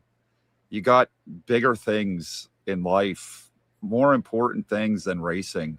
Your family, his animals, he loves his dogs. Like, you got so much else you could do that doesn't have to be in a race car, putting yourself in further danger. And at the end of the day, he has 8 career NASCAR Cup Series victories. Go back to 2014, 2015, and tell a NASCAR fan Alex Bowman will drive for Hendrick Motorsports and win 8 career Cup Series races. What do you think they would say to you? Who is Alex Bowman? No, that's literally what they did. They had Alex Bowman in his rookie year go in the infield at Charlotte, and they start asking about rookies and about Bowman. And then at the end of it, like, they're all like, I don't know who that is. And he goes, I am Alex Bowman. And people may say that some of his wins were fluky, but I think Corey Day said it best after he won his first win. They don't ask how, they just ask how many, in regards to how many races did you win. So the fact that Bowman can say he won 8 career NASCAR Cup Series victories is more than a lot of drivers that have ever stepped foot in NASCAR can say about themselves. That is more than some of the other drivers of the 4th Hendrick car, if you will. That's more than Casey Kane won in his time at Hendrick Motorsports. You saw guys like Joe Nemechek, Jerry Nadeau, Casey Mears, all of them be the 4th Hendrick car for a little bit, and Bowman definitely outperformed a lot of people's standards there. I mean, up until the later part of his tenure of Hendrick Motorsports, I think he had done better than Dale Jr. did for the most part up until the later part of his time at Hendrick. I think the 2014 and 2015 and so forth, those years kind of helped even it out for Junior a little bit. But, this amount of time, I think he looked a little bit better than that. My favorite, I'm sorry to cut you off. There's just my favorite clip of him. I think he was driving the 7 for Tommy Baldwin. Do you know where I'm going with this? When his car is burning down at the end of pit road at New Hampshire, and the guy stumbles and falls and sprays his fire extinguisher all over the place, and Bowman's in the back just like, what the fuck are you doing? That is one of the greatest clips. That was at Dover, and then not even that many years later in 2021 he was winning the race there. That's right, in a 1, 2, 3, 4 finish. Yeah. He had a lot of good races there at Dover. He finished I think 3rd when I went there last year. He finished 2nd, I think, in 2019. The Martin Truex Jr. led a lot of races in that one. Yeah, he's a damn good driver. Well, let's have a little fun, guys. Let's head to the fun segments real quick. It's been a little heavy here, so let's give a little levity. Let's go to our predictions to start off with. So each host and guest will make 2 NASCAR, motorsports, or show-related predictions. We can have fun with it. We'll keep track in our accountability session. Sorry, Michael, we did not keep track of all the guest ones. I have to go back and do that at some point. We'll get there eventually. You're more doing for the fun of the game. And we will try and keep the predictions relatively concise within a few years, but we play fast and loose with that rule. Starting off with me. Yikes. I said Tyler Reddick would not lose the points lead in the regular season this year. I thought I was in a pretty good position with that one. For a little while. I made it when it was double digits, though, before it hit triple. I said Denny Hamlin would score at least one top 10 in the 2 races at San Diego or at Sonoma. Oof. He was on his way at Sonoma to doing so, and ultimately didn't. And then I said SVG would lead 80 or more laps in the Cup race. Thank you, Ty Gibbs, for taking that from me. Eric is also in the red. So Denny Hamlin will lose in the first round of the in-season challenge. He did not. Almost. Chase Elliott would be the top finishing Hendrick driver at Sonoma. I believe it was Kyle Larson, right? Think so, yeah. And then Austin Hill would make contact with SVG at some point in Sonoma. Tough to make contact when you can't catch up to him. And Danny got one correct, said SVG would sweep Sonoma. And then said Connor Zillich would score his first Cup top Off 5 by at 2 Sonoma. spots. Man, Hugh really went out on a limb there. When you see the points, you'll understand, sir. So far this year, I am leading 57.5% correct. Eric now under 50 at 48.57. Oh, now I get it.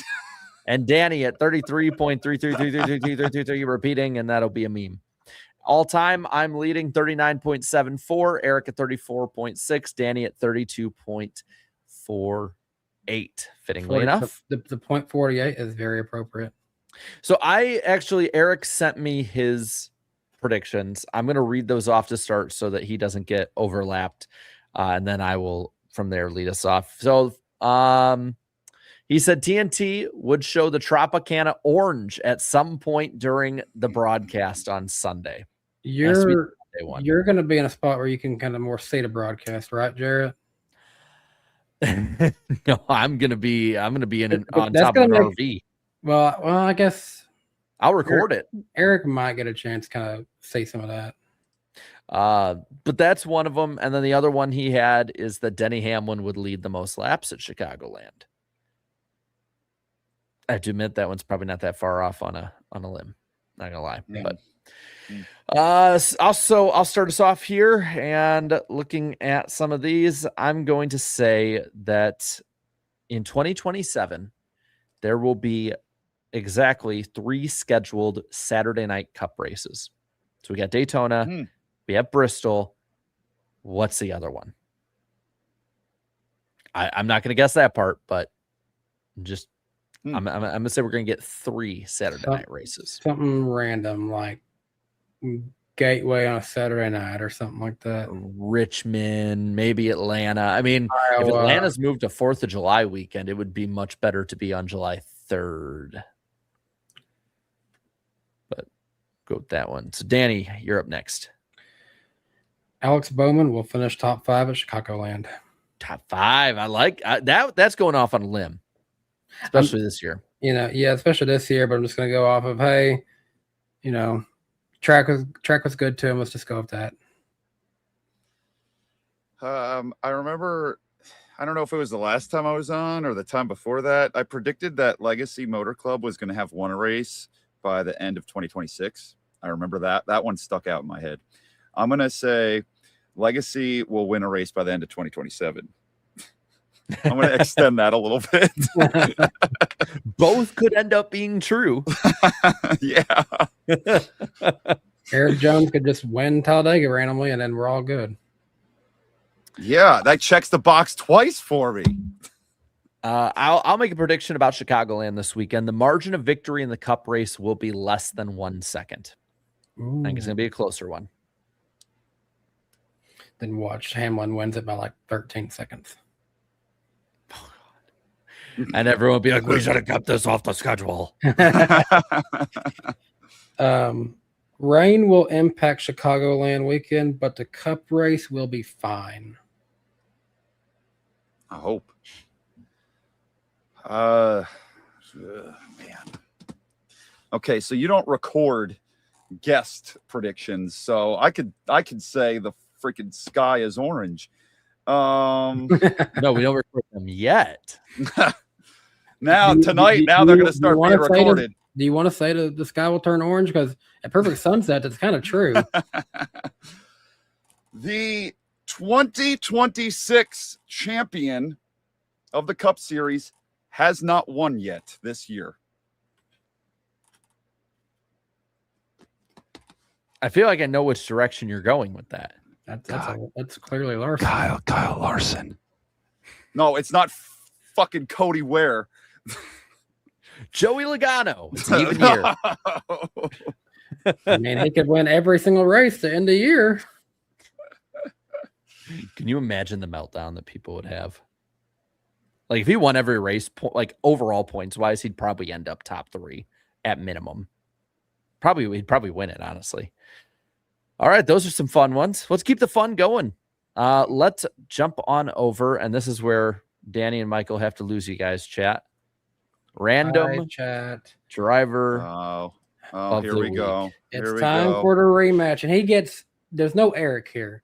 So this is the most one-on-one rematch for Bobby Dale Earnhardt that he could possibly get. Oh, there he is. Oh, it makes my freaking blood boil. You should just find a way to just hide yourself, Jarrett, and just put that image up somehow right in your spot. I wouldn't be able to. I would try, but I wouldn't be able to. You know, but I was on since then, and I correctly guessed Stacey Compton. So I'm 2-0 in my mind. But did you get Bobby Dale Earnhardt? I knew it was him. You stole it. All right, let's look at the facts coming up here. But first, Danny leads Eric 44-42. So Eric's given a freebie possibly to Danny if he wins tonight to pull ahead again.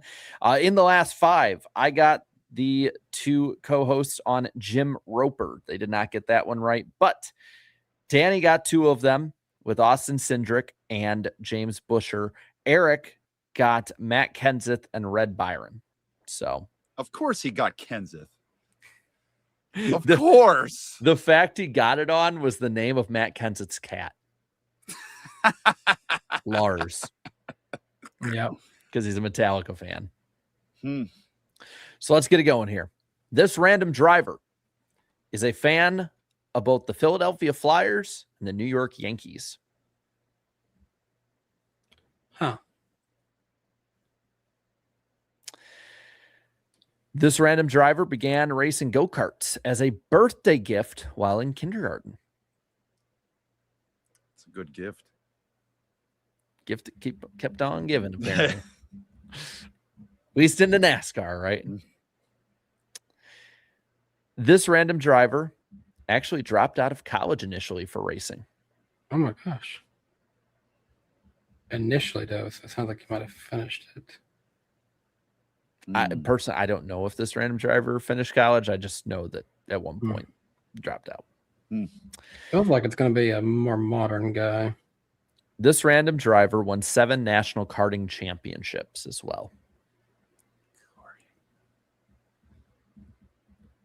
So he got in a go-kart and he was like good. 7 national karting championships, you said? Yes, and 2 grand national karting championships.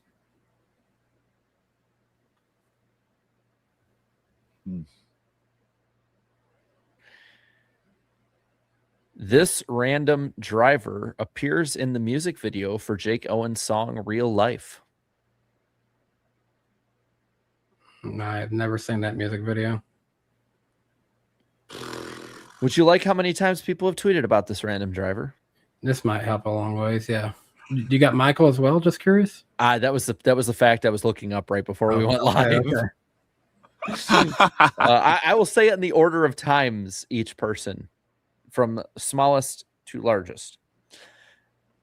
I tweeted about this random driver 9 times. Danny 14, Michael 22, and Eric 70. Well, he's like covering the race the whole time, so that's easy. But me 22. Don't worry, Eric tweeted about Kenseth like 100-something times. It was and it was all from like 2017 on back. Eric tweeted how many times? 70. I'm just gonna say it. Is it Ty Gibbs? Ty Gibbs. Okay. I don't know why I feel like that'd be a guy he randomly would just talk a lot about. This random driver raced the OEMs of Chevrolet, Ford, and Pontiac. Well, if I would have just waited. Ooh, Pontiac. Pontiac definitely throws a loop in it. Yeah, it does. So this is why when I put these Wait. facts Chevy, together, Chevy, Pontiac, and which was the other one? Chevy, Pontiac, and Ford. Ford. So I was assuming Eric would be on when I put these facts together, because the next clue I'm just going to put there because it's funny as hell in context when we get the random driver name. Eric actually tweeted multiple times that this random driver is a diva. A diva. When I saw that, I'm like, oh yeah, baby, we're going to put this one and get Eric on it. And then it's like, oh, who is a diva that drove a freaking Pontiac? A Pontiac. when did they drive? What series did they drive the Pontiac in? Oh, God. Let's keep going. This random driver has 16,000 subscribers on YouTube, 400,000 Instagram followers, and nearly 1 million on X. Who the hell is this? How many on X? Nearly 1 million.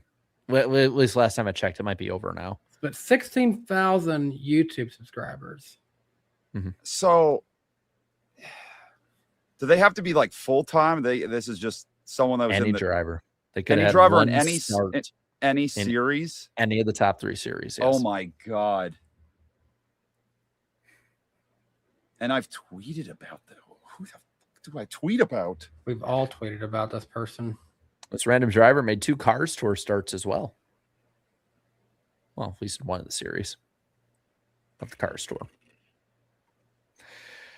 This random driver's wife was working PR for Randy LaJoy and Jeff Gordon. So I took 2 drivers out of the running for you guys, if that helps. Yeah. Oh, this is brutal. This random driver is an IROC champion. Ooh. So there's your Pontiac connection. Ooh.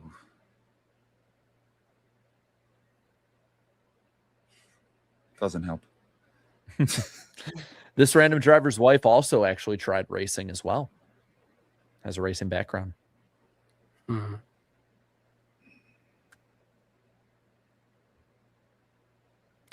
Would you like the numbers this random driver drove? This through their might career? help us. Yeah, let's This do is across NASCAR, all 3 series. Well, that. I Could mean, even this be could, more NASCAR.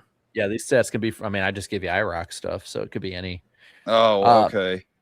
All right, the numbers are 00, 2, 4, 5, 6, 7, 14, 17, 20, 21, 24, 29, 33, 41, 62, 71, 72, 75, 77, 79, 88, 90, 92, 98, and 99.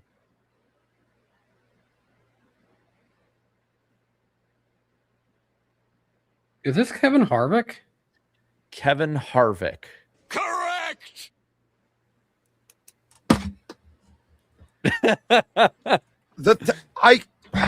God damn it. That was the one person that was in my head, but the Pontiac thing, I was like, when the hell did he drive a Pontiac? That's true. IROC. Oh my god. I literally told you when I said he was an IROC champion. There's your Pontiac connection. I silver platter, guys. At least I didn't steal anything from Michael that time. I just straight up figured it out. It would that like first I had when you were talking about Pontiac, I had Bobby Labonte stuck in my mind and I couldn't get off of him for the longest time. The And wife then, stuff really like started it for me, but then seeing numbers that belong to RCR and Kevin Harvick Incorporated kind of glued it together, plus the 4 and 29. When did he drive a 00? Oh, I got to double check that one. I know it's in. I know he did, but I put these together a few weeks ago. So I'm looking up 00. Did he drive for Haas in the truck series? I think it might have. I mean, you can put a zero. Oh, he drove the number 00 for Junior Motorsports in the 2015 season. Oh, that's in the right. Truck Series. Okay, That's yeah. right. Oh my god. There you can tell that I dug deep, even if I can't remember off the top of my head where I got it. I dug deep to That's because what I they were guarantee that doing, most people don't Cole remember Custer that. a little bit, but keeping that truck going. I mean, if there's no penalty for guessing, I should have just fucking said it. Sorry, Why? I gotta you ease thinking? up. I'm just getting very heated over here. This random driver game really gets me all worked up. So, Um, I got you on Bobby Dale and Kevin Harvick. Let's see. The rest of them are starting to give it away a bit more. 2 SRX starts, 1 24-hour of Daytona start, 2 O'Reilly titles, 22 Daytona 500 start in a row, but not a rookie year start. So, Well, like the Cars Tour thing, he is the Cars Tour. Like, especially out west. Remember, I said didn't know what series off the top of her head. Oh yeah, I should have also realized that 62. You got that one in there. That's been his more recent number as of late.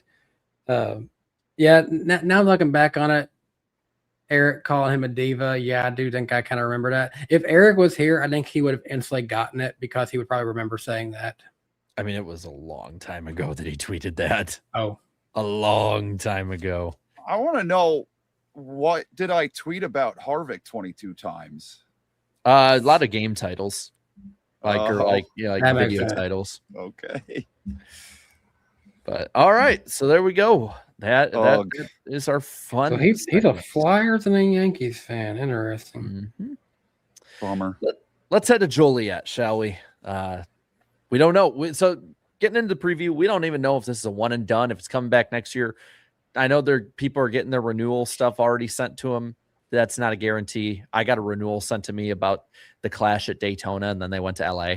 So we'll figure that out when we get there, but knock on wood.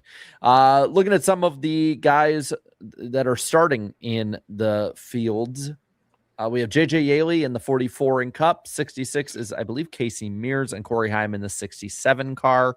And then in the O'Reilly series, Cole Custer in the 0 for SS Greenlight. Zilich in the 1 for JRM, Quapple in the 9 for the same team. Raja is in the 32 for Jordan Anderson. Chase Elliott in the 88 for JRM. Looking at the races, the O'Reilly races, the Cuervo 300, 200 laps, 45, 45, and 110. 5:30 p.m. Eastern time start, I believe. I will double check just to be sure because the starts are late for this. No, Yes, I think it's 5:30. 5:30 p.m. Eastern time on the CW and MRN.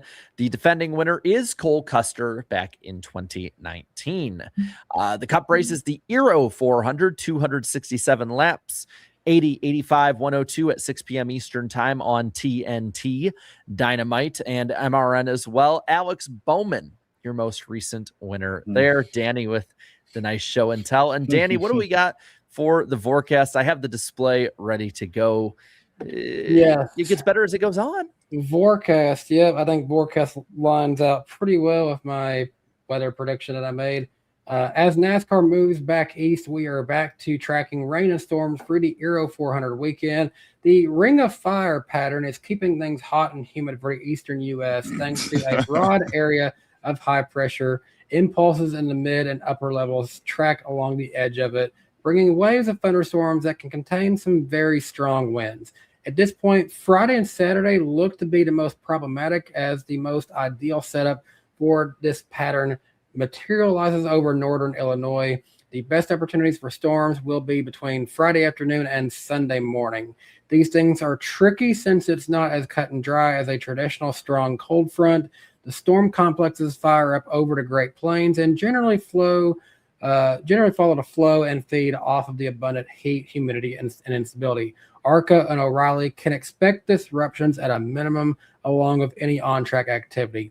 Multiple hours at a time can be washed out, but don't expect an entirely rainy day or night.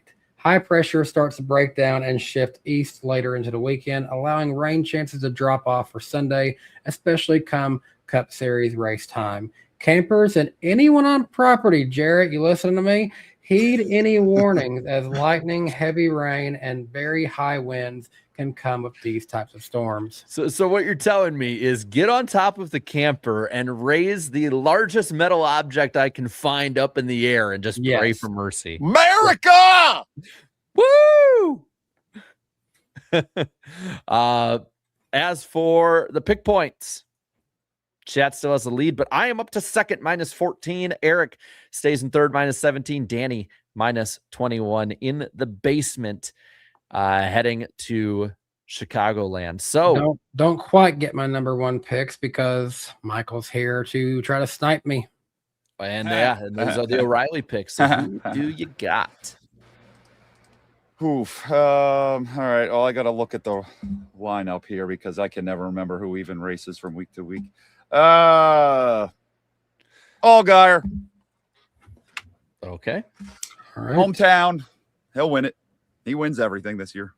Wait, is it his hometown? Is he from there? I can't remember. It's the home track for sure. Yeah, Illinois. Okay. Yeah. Corn. It's I'm corn. I'm going to Chase Elliott. Yeah, I knew you were going to do that. Damn it. All right. Well, that means looking at Eric's picks, he's going silly for Zilly. Connor Zilich.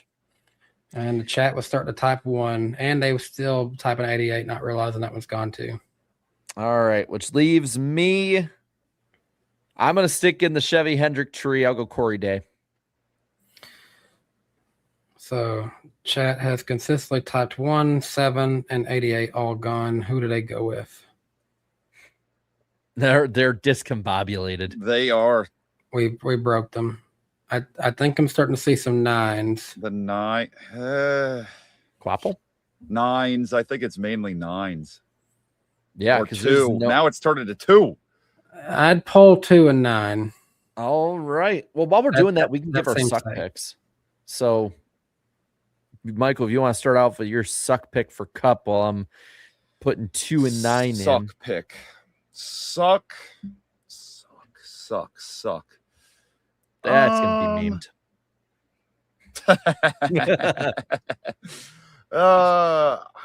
Damn. I forgot there was a suck pick, so now I'm just like going on the fly, and I don't like to do anything half-assed here. Let's see here. Suck. You just say Giggles. I'm leaning in the Giggles direction, but I don't know if I want to pick Giggles. I'm going to say suck is... I'm going Giggles. Giggles is going to suck. To be fair, that's what the chat is saying too. They're going with Logano. All right, Giggles. We're going with you. Danny, are you gonna just go with the flow, or no? I'm gonna say his slide continues. William Byron will not look like his teammates this weekend. That could be, dude. Can you imagine if Byron, even with Bowman having been out with injury and Bell being hurt, if William Byron somehow missed the chase this year, like how embarrassing that would be for that team. By the way, they're going Jesse Love and O'Reilly. And when I say Byron suck, I'm saying probably 20th or worse, basically. I just realized we are going to get such an angry hate comment from that dude on X who loves Toyota because we all picked Chevys for the O'Reilly Series race. That's like freaking 95% of the field. Who's the dark horse for the Cup Series, Michael? Dark horse. SVG. I'm going to Bowman as underdog. Not going to pick him to win, but definitely pick him as the underdog. The disrespect towards this person. I can't pick him to win just because there's others that are full time, but it's Heim time, man. It's been Heim time for a while. He got that Cup win and everything. I think he can get a top 10. I think they're going Jones or no. Busher's got a ton of support. I'm going to Busher on that one for underdog. Well, they're going to go Busher, which means that we have one question left. Who wins the Euro 400? That guy, that was on the screen. Larson. The championship bid begins this weekend. You're going Larson. I'm going to say Larson gets 3 second place finishes in a row here because It's back to normal. Denny Hamlin wins this one. All right, which means, damn it, Eric snipes me. Tyler Reddick. Damn it. I really, really wanted Reddick this Chat wanted 11. They wanted 45. Well, I'm going to be Mr. Popular. I'm going to go Chase Elliott. He was really, really good here. Granted, in the Gen 6 era, and he's really, really good at the 1.5 mile tracks, Kansas especially. I think that this is a race that fits right in his wheelhouse. So far, for that guy on Twitter, me and Eric are the only one at no wheel to him. For context, Michael, there's a guy on Twitter who anytime we pick Toyota, it's like so-and-so and so-and-so had no wheel, but these guys are idiots. So we're going to get a comment on the O'Reilly one being like, these 5 are complete idiots. There were just 4 in a row for Hosvar and then 3 in a row for Blaney, but... And Bell has a few too, I've seen. Yeah, I've seen a lot of 20s. I would poll 20, 12, and 77, and I think that's all I would poll. Yeah, I think those are the good ones too. So 20, 12, and 77. I think the Hosvar one might actually win. I feel like I'm seeing more 77s, but let's still poll it and see what they say. I mean, to be fair, when I go to races, crazy stuff seems to happen. Like I've seen some of the craziest moments in recent NASCAR history. So like a Hosvar win would fit. It's a very close poll right now. I mean, honestly, I think what we should do is the top 2 after a certain amount. We then just do a runoff with those 2 because those 2 are seemingly pretty close. Yeah, the 77 and 20, they're not really thinking Blaney no more, but those 77 and 20 they keep changing places. I would poll just those 2 now, which is weird because I thought the 12 was definitely there more than 20 there at first. Hey, we're giving them all the shots in the world to pick them. So 20 and 77. All right, and I'll just put Euro poll 2.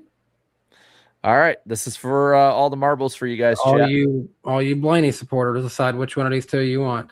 You must choose wisely. Yeah, that's starting to be. They're going experience. And they know wheel as well. It's just me and Michael that are the ones experience that don't. over heart for these people. All right, it's going to be Seabell getting the win for the chat, which is a much needed win too. That would be impressive. And David Bell gets to do a burnout in the chat. All right, well, that is it for when it comes to the picks. Before we get to Super Chat Cooldown Lap, just a reminder, again, we will be on Eric's channel next Wednesday, 8 p.m. Eastern Time, July 8th. And Eric will be here, I'm assuming. It's his channel. He should be here. If not, we'll just ask if he dresses a giraffe in wherever, Colorado. He posts these in Colorado, so I can say it. I'm a giraffe. All right, let's jump into the final Super Chat stage break, the Super Chat Cooldown Lap. Jeffrey King saying, Elliott since Watkins Glen has been off. Oh, that's great for me. Logano makes the chase by 1 point and wins the championship. Book it. Ugh. Spencer, 60-month member chat. That's 5 years, right? That's pretty good. Damn. Says, happy 4th of July weekend, everybody. Happy 4th of July weekend, everybody. I love America. America. TNT's leaderboard will be in red, white, and blue with all of these patriotic schemes. Hashtag 250. That's something I'm looking forward to this weekend. All the unique paint schemes this weekend. And not just, patriotic ones. We got Bubba running the Space Jam car this weekend. I think Ross Chastain's in a special like orange bush car this weekend. There's a lot of different paint schemes. If you're a fan of non-traditional paint schemes that you see for the year, this is a weekend to be there. And did you see who the pace car driver is for this week? I think I missed that. Who is it? Joliet native Mike Allstott. Oh, I love Mike Allstott. Yeah, he was the man. Like him. Like I always loved the fullback position, and I'm a Titans fan, but I did have an Allstott jersey back in the day when I was a kid. Like Buccaneers, I always claimed as like my NFC team, since my Titans are AFC.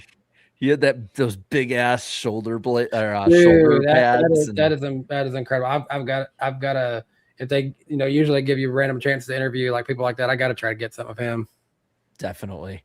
Looking at some of the others here, Ryan Idias, I believe it is. Yeah, it's a Canada Day. I can't remember, or is it their independence? I can't remember what it is, but it's an important day for Canada. I'm sorry, American education system. We don't learn anything about anyone else. We're the center of the universe, don't you know? Calypso says, if I can't rain out the street race, just say hello to my return at the Speedway. And if you think that's evil, just be ready for the Monstars. Yeah, I like that. There's a reference. It's movies. Just reminding you of 331. Okay. What's context? This guy has to say 331 in every single one of my live streams because I did a challenge at Dover where I made it to lap 331 and failed. I think I couldn't touch the wall, and I touched the wall, and I had been on that challenge for hours that night. And this son of a bitch reminds me all the time of 331. Spam 331 in the chat, please. Oh my God. And just for the fun of it, we'll put the chat on screen.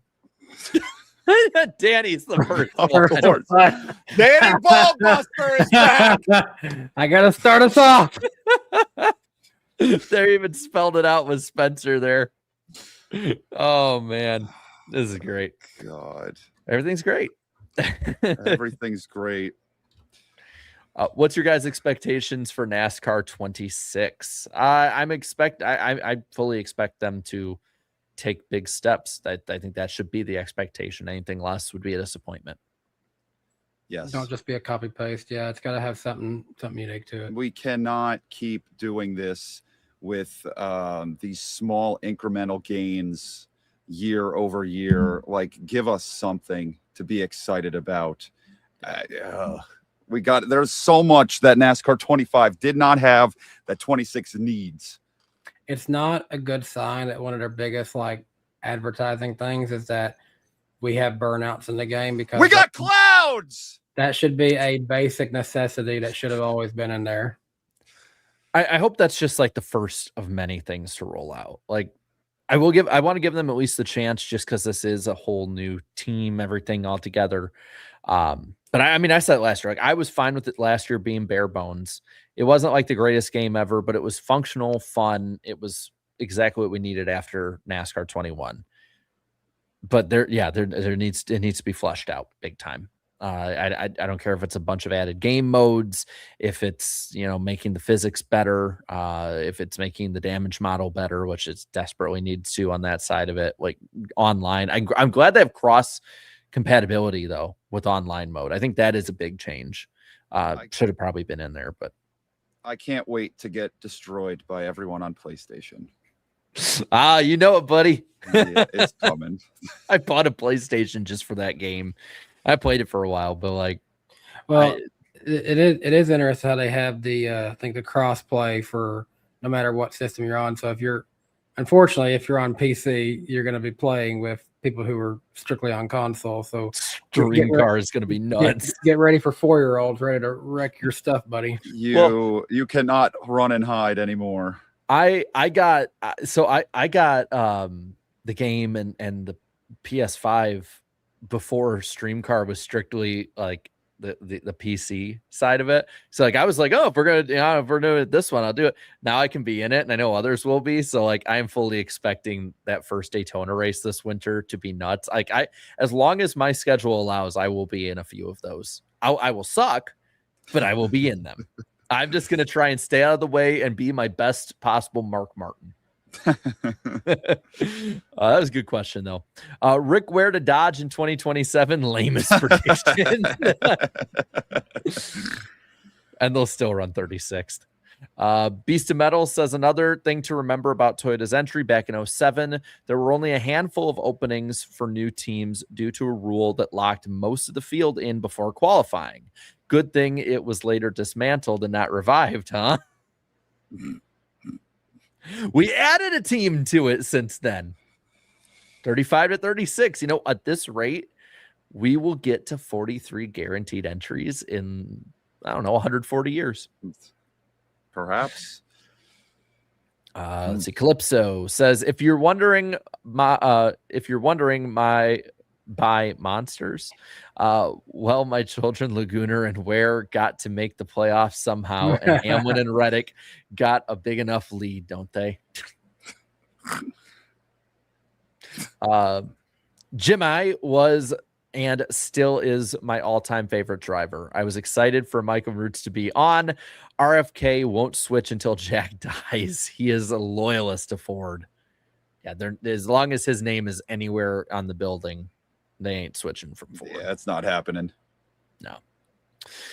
Diehard JGR and KFB fan want to see Hamster win the title this year. Also, Jimmy broke me so many times at Charlotte, as I never saw KFB win in 60 races since 2008. He honestly should have won the 2009 Coke 600 if it didn't rain out. He was. Don't set. worry. I saw KFB win plenty of times for you.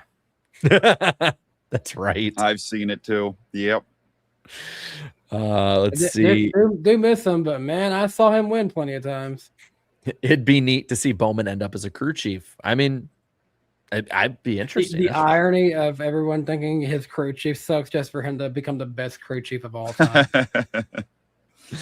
Let's see. Indy Carson in for a few of them. Hey, NWP, Sonoma, O'Reilly, and Cup Series. SVG spanked them in both races. Now all I want for SVG is two things. Pass Jeff Gordon as the road course king in the next 2 years, and please win on an oval in 2026 or 2027. That one I don't know about. Follows it up here, says, Michael, do you think Jimmy Johnson should compete in more truck races so he can join 41 other drivers to win a race in all three series after San Diego? Why shouldn't he try?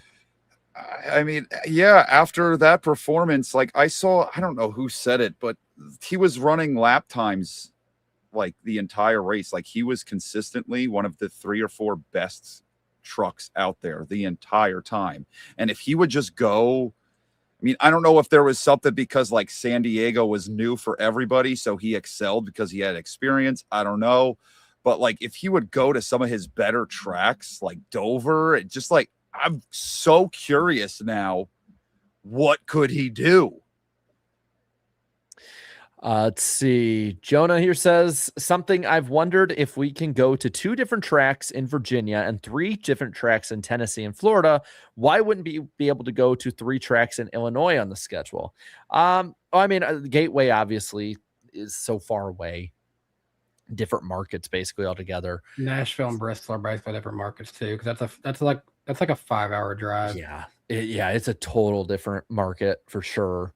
The thing with Joliet and Chicago is the Chicago street race is definitely one that's almost like a tourist trap activity. Like when you look at the amount of people that went to it that didn't go to a NASCAR race or were new to it, I think something like 80% of the people that went like had never been to Chicagoland Speedway once.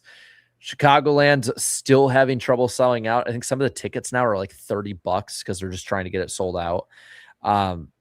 I don't think that the area could support it, whereas there are more NASCAR fans in Virginia, Tennessee, Florida, Georgia, compared to Northern Illinois.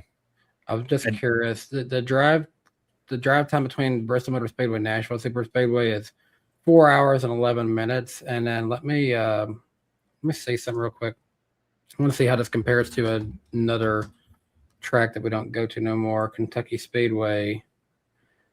Pretty close. It's 3 hours, 58 minutes between the two. So I was going to say, like, I think that Nashville Super Speedway basically replaced the same market that Kentucky Speedway had, but they're both equally the same drive. They're still far enough away that they're not the same market. Yeah. Let's see. Iceberg, you and everyone going to Chicagoland for NASCAR have fun. I will have fun as well. For IndyCar in Mid-Ohio, I'll let you know how it goes. I can't wait to go to my 42nd track in motorsports. That's awesome. That's pretty good. Yeah. Let's see. David says, hey, Michael M., can you send Danny B some dirt late model t-shirts? He needs more racing gear during a NASCAR podcast. Hey, I'm giving love to CJ2K, man. He Come said, on. just kidding. I will send him some.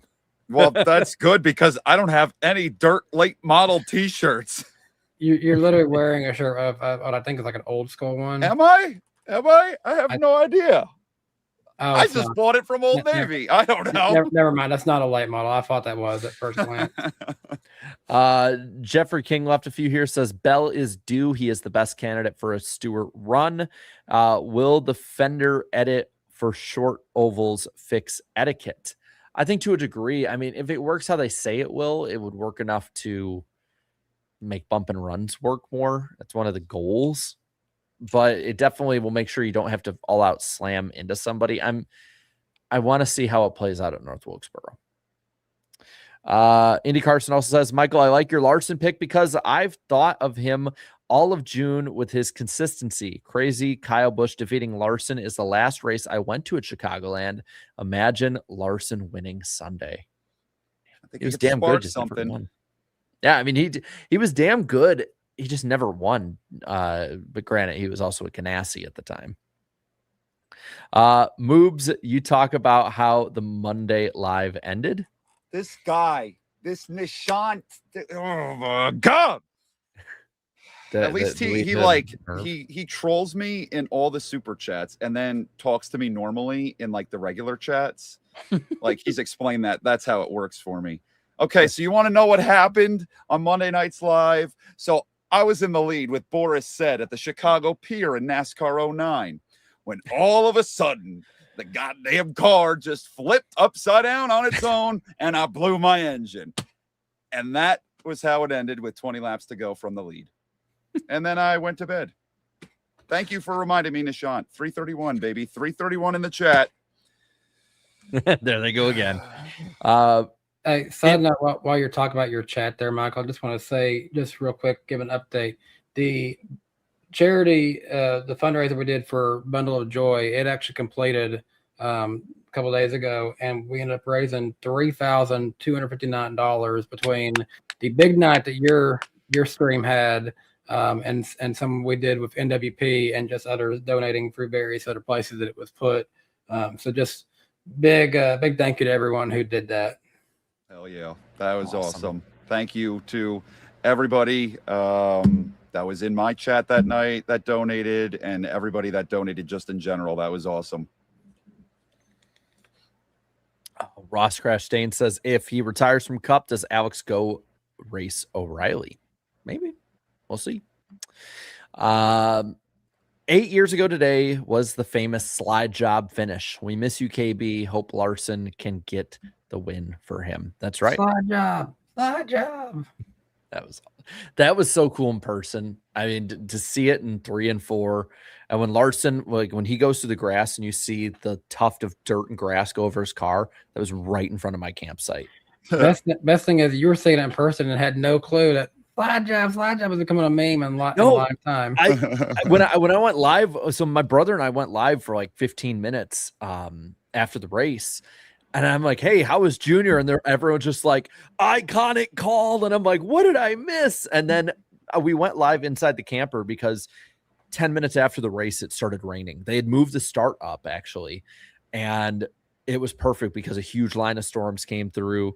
We had to wait it out for like an hour before we packed everything up and headed home. And just everything lined up. It's a great race, by the way. Like if you actually watch it from green flag to checkered flag, it's not just a great finish. Like the racing itself is pretty good. Even if it seems kind of dull at first, it's this sort of this slow rolling, like snowball gets bigger and bigger and finally just explodes at the end. So I happy punched the floor when Jimmy won his 7th cup. I was running all over the freaking house. I remember watching it with my grandpa, and he's just like, if anyone could tie Dale, because he's a huge Earnhardt fan, he's like, if anyone could tie Dale, I'm glad it's him. Like that's high praise from a Dale Earnhardt fan. Yeah, and I always liked the radioactive. I think it was the radioactive that they did of that Homestead 2016 race, and Junior comes up to Jimmy in Victory Lane or on the front straightaway after, and he tells him that he wishes his dad could be there to shake his hand because he would think that he's such a badass. I always love that. Yeah, that was a great moment. I remember seeing that too, and I'm just like, damn, like, this is a moment in history. And the call too, Rick Allen's call was awesome. Let's see. What a week so far. Chicagoland this weekend, Angry Birds 3 trailer on Monday, hit 8K subs on Tuesday. I don't know what could ruin this. What do you mean Stearns is still with the Mets? Being a Mets fan, it ruins everything for you. Sorry, buddy. This is why I'm glad I'm such a casual baseball fan. I don't have a team. I don't really care who wins it all. I just enjoy going to a game and checking out stadiums. I've been to Wrigley for Cubs. I've been to Atlanta for Braves. I've been to LA for Dodgers. I'm going to be going to Cubs and Reds in Cincinnati next weekend. Might go back to another game at Cubs this weekend. So I don't know. I just go for enjoying a baseball game and the food. Do you know what the name of the Brewers Stadium is? No. Wrigley North. So when I get to Wrigley, I say, all right, Wrigley Stadium, get on your feet. Come on. Oh, I'll take Ozzy being strung out on whatever he was on over Jeff Gordon's. USA advanced, by the way. America. Yeah, but I'm reading online. Apparently, a bogus red card was given to one of our players. We had to finish it with a man down, and that player won't be able to play in the next game either. Soccer's so stupid. Calypso with lots of 3-3-1s. I'm just gonna get it tattooed on my wrist, so I can look at it all the time. Says also, me and my grandma skipped church. Well, that's a hell of a thing to promote. Was that? Let's see. Oh, when he won his 7th championship. Oh, okay. I think that's in connection. I was like, well, damn, I've been doing that for like 6 years or more. Thank you, Who's Trash Can, for the $1. And Joseph here saying, do you guys think that Cup will ever return to Wisconsin, either at Road America or the Milwaukee Mile? Definitely not the Milwaukee Mile. Yeah. I would say Road America has more of a chance, though, but not in the coming future, I would say. Yeah, the Milwaukee Mile truck stuff was just a cluster truck. It was not going to work out. And it was pretty much just who was running it. Let's see. Happy early 4th of July to all the NASCAR fans. Happy 4th of July, everybody. Make sure you keep 10 fingers after this weekend too. Put it reverse, Terry. Yeah, put it reverse, Terry. And then he says, I still attend church. All right. Thank you guys for coming on out. Michael, thank you for joining us. We didn't keep you on for a marathon this time. Yeah, no, I could go to bed soon. Where can people find you online, Michael Mrucz? Where can people find your stuff? Where can people find me? Mainly here on YouTube. Just if you search MRUCZ, I'm the only one. Find me there. Search me out on Instagram, X. I've tweeted about Kevin Harvick 22 times. I didn't even know that. So if you're interested in Harvick tweets, go search me out. And yeah, thank you guys for having me. Happy 4th of July, everybody. America 250. Does searching for Michael Mrucz bring you up? I do wonder that. Does it? Shit. I'll look. Well, I also thank you, Bailey, saying Bowman's story. It does. That is great. Bowman's story of more than likely being famous for his car catching fire at New Hampshire to winning Cup races will always be cool. It definitely will be. And hopefully it ain't over anytime soon, too. I hope he keeps going as long as possible. But next week, we'll be on Eric's channel, 8 p.m. Eastern time for NWP covering Chicagoland. If you're there, Danny, Eric, and I will all be there. We'll probably be out in the Midway or all together at some point Saturday. So come say hi. We are all cool saying hi. There's supposed to be a bunch of other people there too. It's going to be a party in the infield, outside, wherever it's going to be. I don't want to dox all the names that I've heard that might be there in case they want to keep that more of a secret. But I've heard some other people you may know will be at this race. And thank you, Mom. It says, proud of you, son. Always Wrigley North. 23 for the number of runs the Cubs scored today and the GOAT. Yes, that's right. MJ will be there for sure. He's got to be with the Space Jam car. 100%. Oh, I can't wait. That's going to be awesome. Thank you guys so much for all coming out. We will see you next week. And later. Drivers, start your engine! See plenty of carnage up. Full head on them. Wound up. Yeehaw, boys. Holy. It's a junkyard. There's too much time hitting people. Chill a second. No gas, gotta hang off here. Don't overdrive. Just let me do my job. 10 times. I don't care if I wreck the whole field. I'm over him. He's just a moron. That was an absolute bullshit. Not clear. Awesome. I tell you, Mama ain't raising no. What the f*** are you doing out here? People are saying just racing like idiots. I don't care. Just let me drive. What is he doing? This is embarrassing. What a clown show. Did you ever think you would see that?